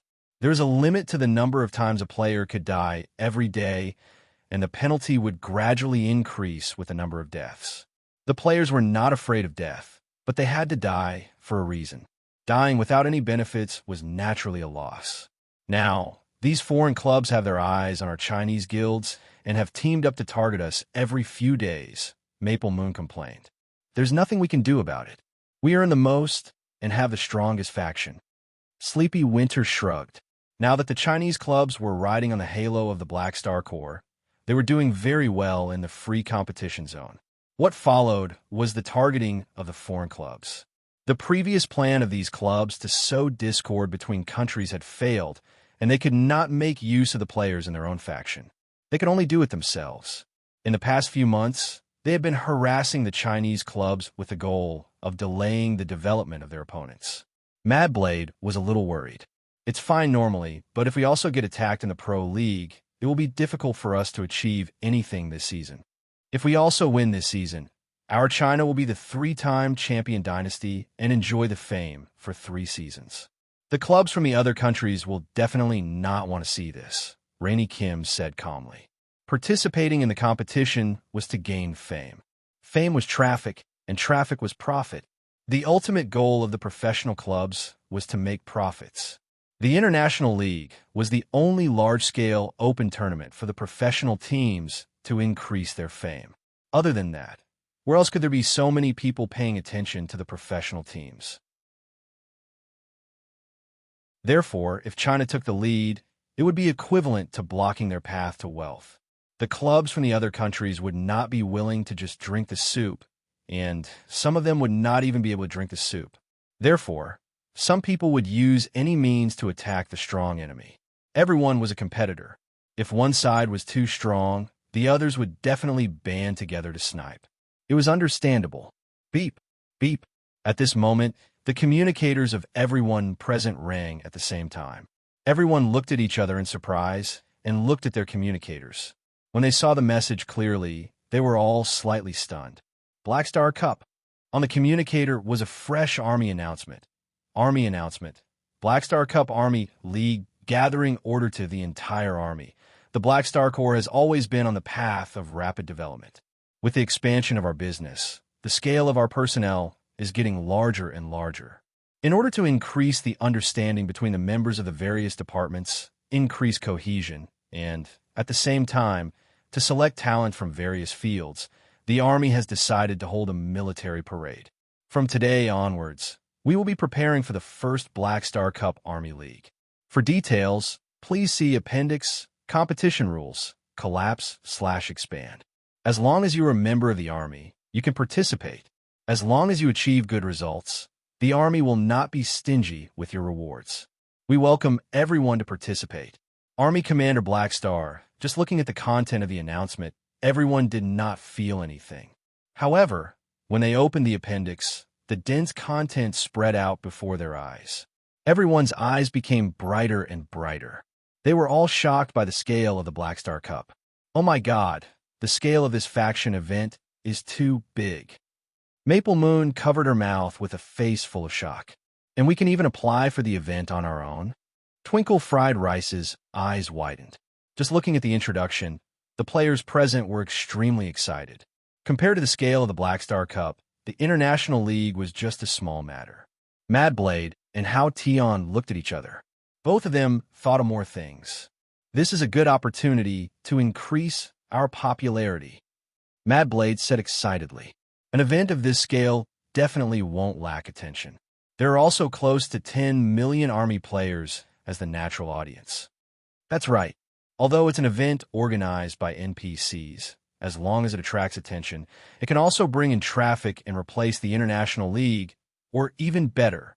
Hao Tion agreed. Hearing this, everyone's eyes changed. They looked at this announcement as if they were looking at a huge windfall. Everyone realized that this was probably a new platform for the pro players to shine on. Furthermore, the events would far exceed the International League, which could bring them extremely high exposure. Although the clubs of the other factions could not participate, which meant that the Chinese clubs had no opponents and the competition was not as intense as the International League. On the other hand, was this not an opportunity for the army players to monopolize? Especially in the early and middle stages of the version, the Pro League was still far away. Many players needed entertainment to pass the time, and the Black Star Cup filled this gap. If the attention was high enough, they would even be willing to prepare for the Black Star Cup with the same passion they had for the International League, turning their accumulated experience and wealth into combat strength in advance. What was the point of saving money? It was so that they could spend it at the right time. Such a good opportunity had fallen into the hands of the Chinese clubs. Thinking of this, everyone felt a surge of hot blood flowing in their hearts, and a strange feeling of gratitude welled up in them. Black Star was probably a party member. Black Star Cup? Seeing the Army's announcement, many of the foreign clubs were jealous. Every club could see that this was an excellent opportunity for exposure. It was the stage they needed. However, only the members of the Black Star Corps could participate in the Black Star Cup. The clubs that belonged to the other factions could only watch as such a good opportunity was missed. It was like watching the neighboring village make a fortune and build villas, while they could only stay in their mud house and land, envious of other people's wealth. If it was just mission benefits, these foreign clubs could still tolerate it. However, now that they had encountered such an opportunity for exposure, many clubs' belief in not jumping ship was shaken. Why is the Black Star Corps so familiar with poking our G-spot? Should we just submit? What is Black Star doing? On the other side, some beyond grade as were puzzled by Han Zhao's actions. In the eyes of these people, such a large-scale event was not only a waste of money, but also took up the work time of their subordinates. However, after thinking about it, many beyond grade has felt that they understood Black Star's good intentions. With the development union, there would be fewer and fewer opportunities for them to personally take action in the future, which would not be good for maintaining their individual deterrence. Black Star might be looking for a new way to show off his strength to the outside world. Many beyond grade aside, the vice president really thought far ahead. This is what it means to work for our benefit. P.S. I've been away for activities these few days, so I've been a little shorter.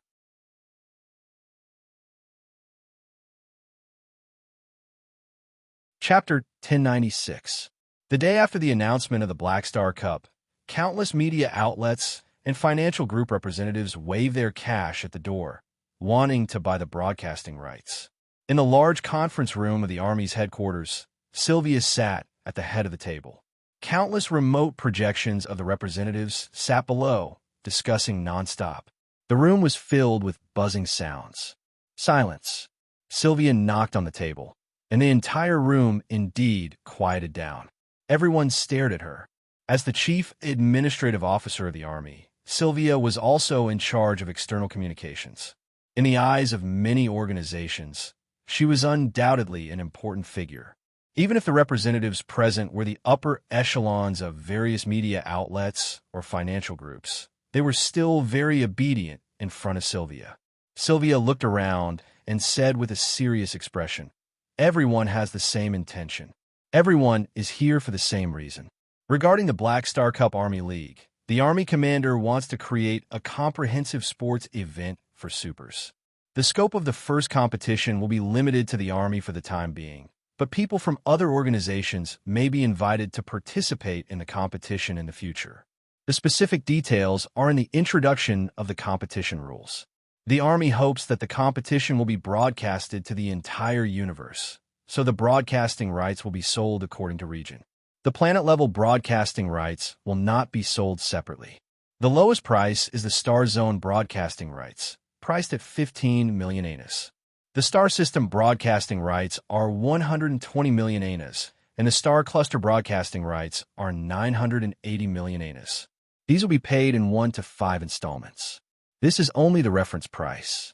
If you need the exclusive rights of the same region, it will be done through bidding. Hearing this, the audience was in an uproar. Many people looked at each other and saw the shock on each other's faces.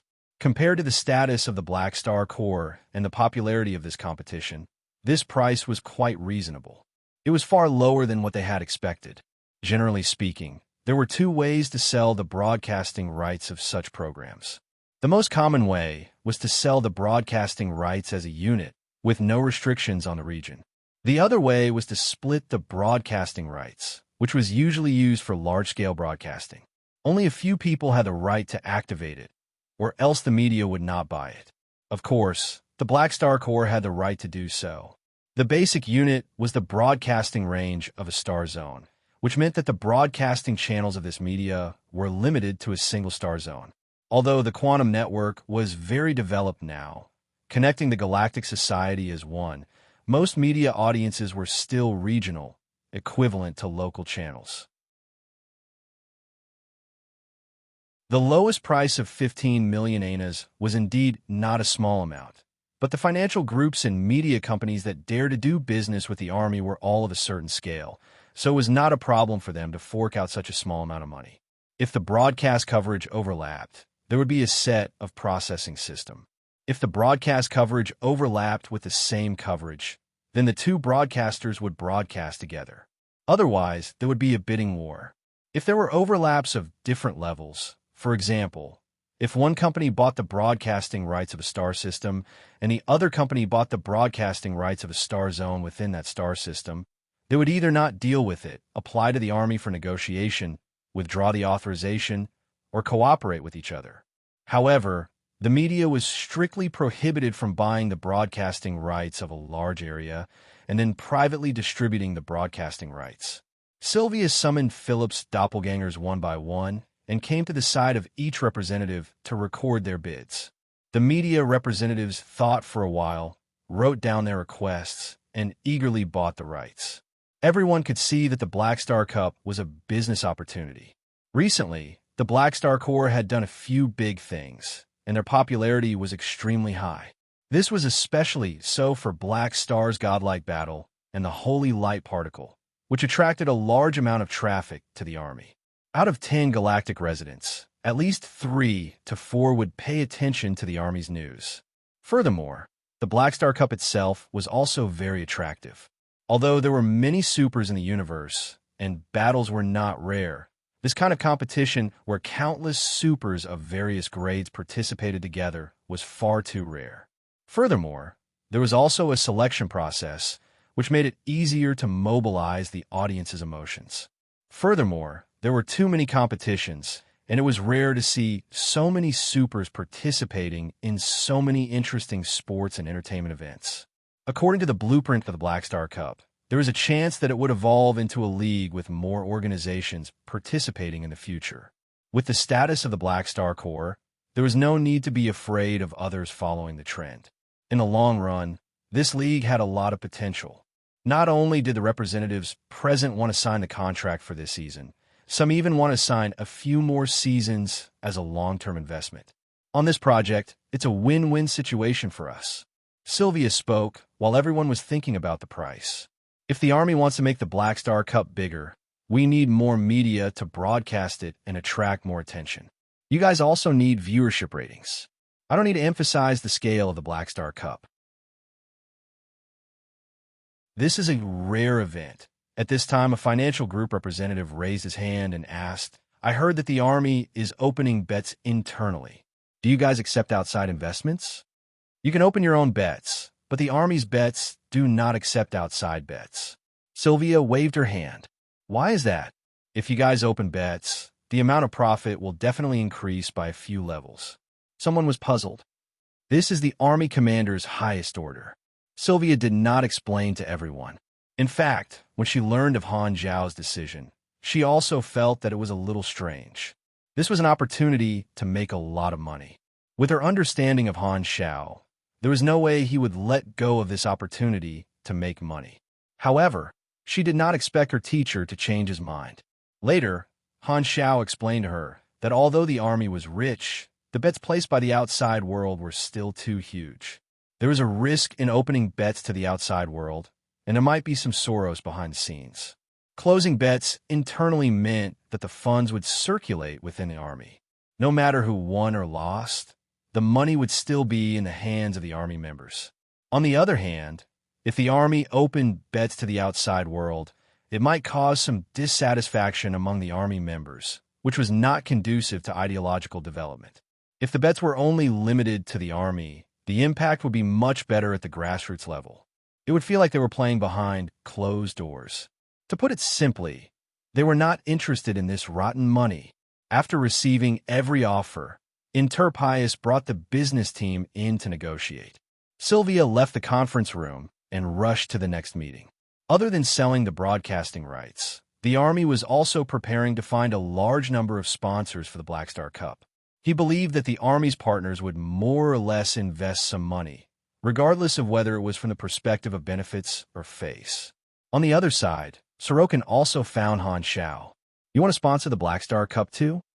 Han Xiao sized up Sorokin's remote projection in front of him. "That's right. You're a shareholder of the Limitless Financial Group.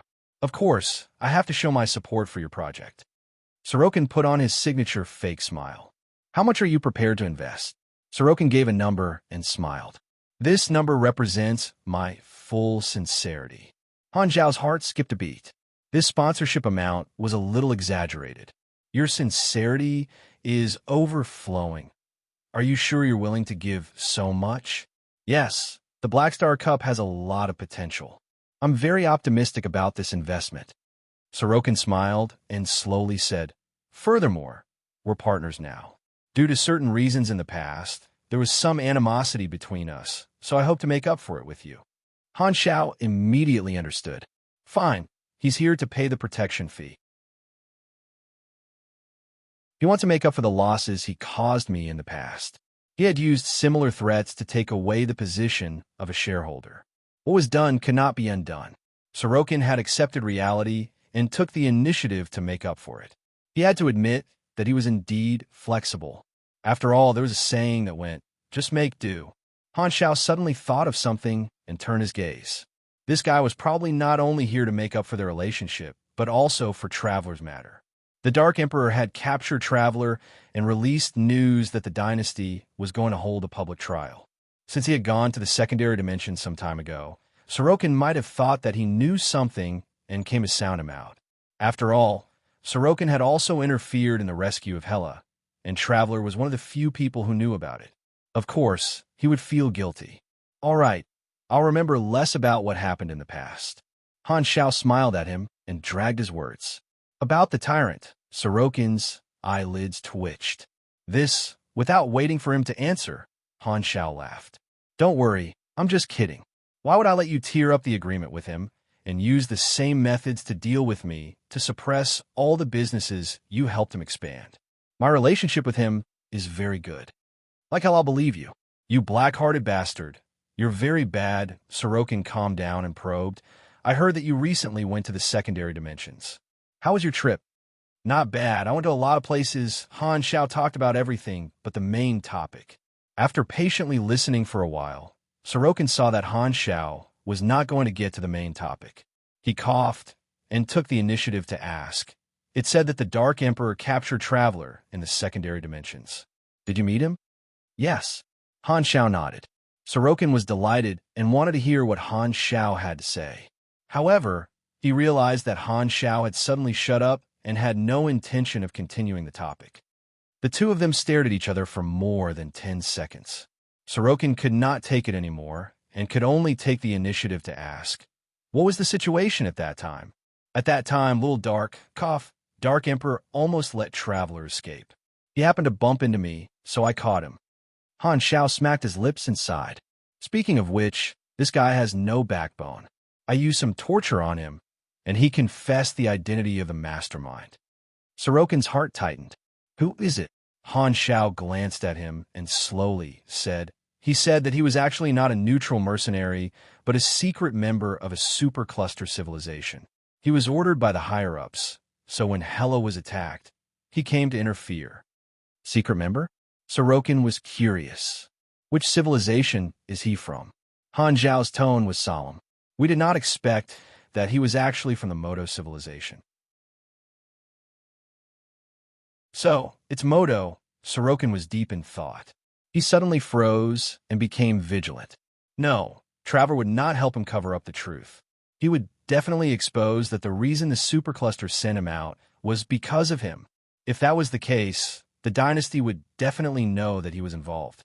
Then, Sorokin stared at Han Xiao and stopped. What do you want to say? Han Xiao raised his eyebrows. Did Traveler reveal anything else? You want to ask if Traveler exposed you, right? Han Xiao chuckled. Sorokin's expression tightened. If Black Star said that, he would definitely be exposed. This time, Han Xiao stopped smiling and said coldly, what you did behind the scenes is not right. Actually, he originally planned to hide it, but when Sorokin came looking for him, he realized that his original plan of hiding while the enemy was in the open was not very realistic. Because the dynasty was going to put Traveler on trial in public, Sorokin definitely would not have any illusions.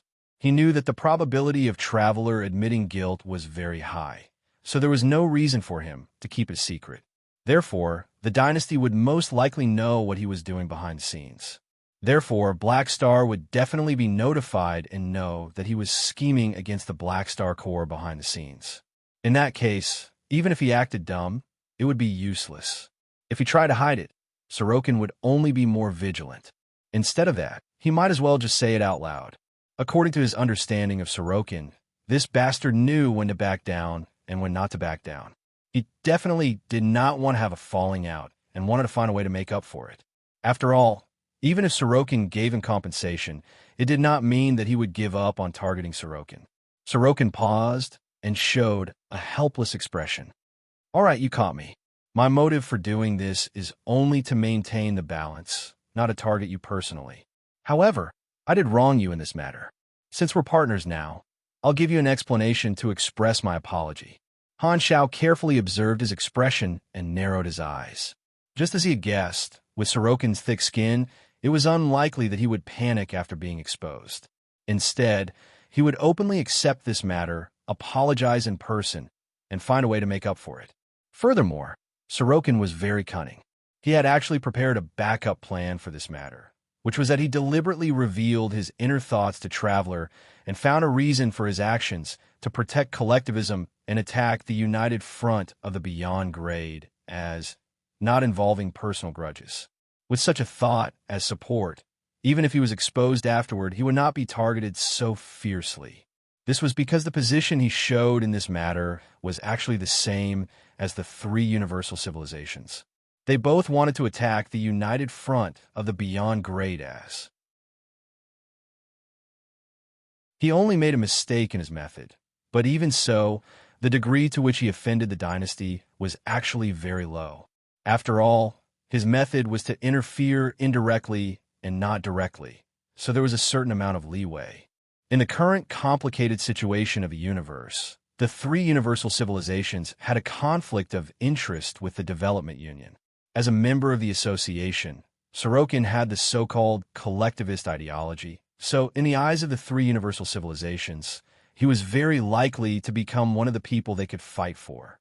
Although exposing his position would cause the Mecha Empire, Black Star, and the other Beyond Grade as who supported the United Front to ostracize him. This would also become an opportunity for him to get closer to the three universal civilizations, reducing his losses as much as possible. Han Xiao had to admit that Sorokin was really cunning. This two-faced guy always had room to deal with the negative consequences with the resources he had. The biggest problem was that he had colluded with the Supercluster Alliance on this matter, so the three universal civilizations would definitely be dissatisfied with this. Sorokin would not be able to clear his name, so he would definitely have to bleed a lot to solve this. The second problem was Han Zhao's attitude. Black Star had been offended, and no one could shake his position now. Sorokin could only compromise and be prepared to be asked for more. All kinds of thoughts flashed through his mind. Han Xiao blinked and said coldly, "Let me hear how you're going to apologize to me. P.S. Pushing a book, Han K, newly released in July, a great master of history. Wants a good friend?" Introduction. Looking back 1,000 years, the Han Palace is still the same. In the third year of Emperor Zhao of Han's Yuan Feng, the ministers in the court were in power. Outside, the Xiongnu had not been wiped out, and the Silk Road was endless. In the Dunhuang Gobi, in a relay station called Xianquan, an insignificant official, Ren Hong, threw his pen and shouted angrily, "A man without ambition should still follow Zhang Qian and Fu Jie's example and become a marquis." You're tuning into the Warrior Lore YouTube channel. Don't forget to subscribe and join us on this journey to catch the most captivating stories.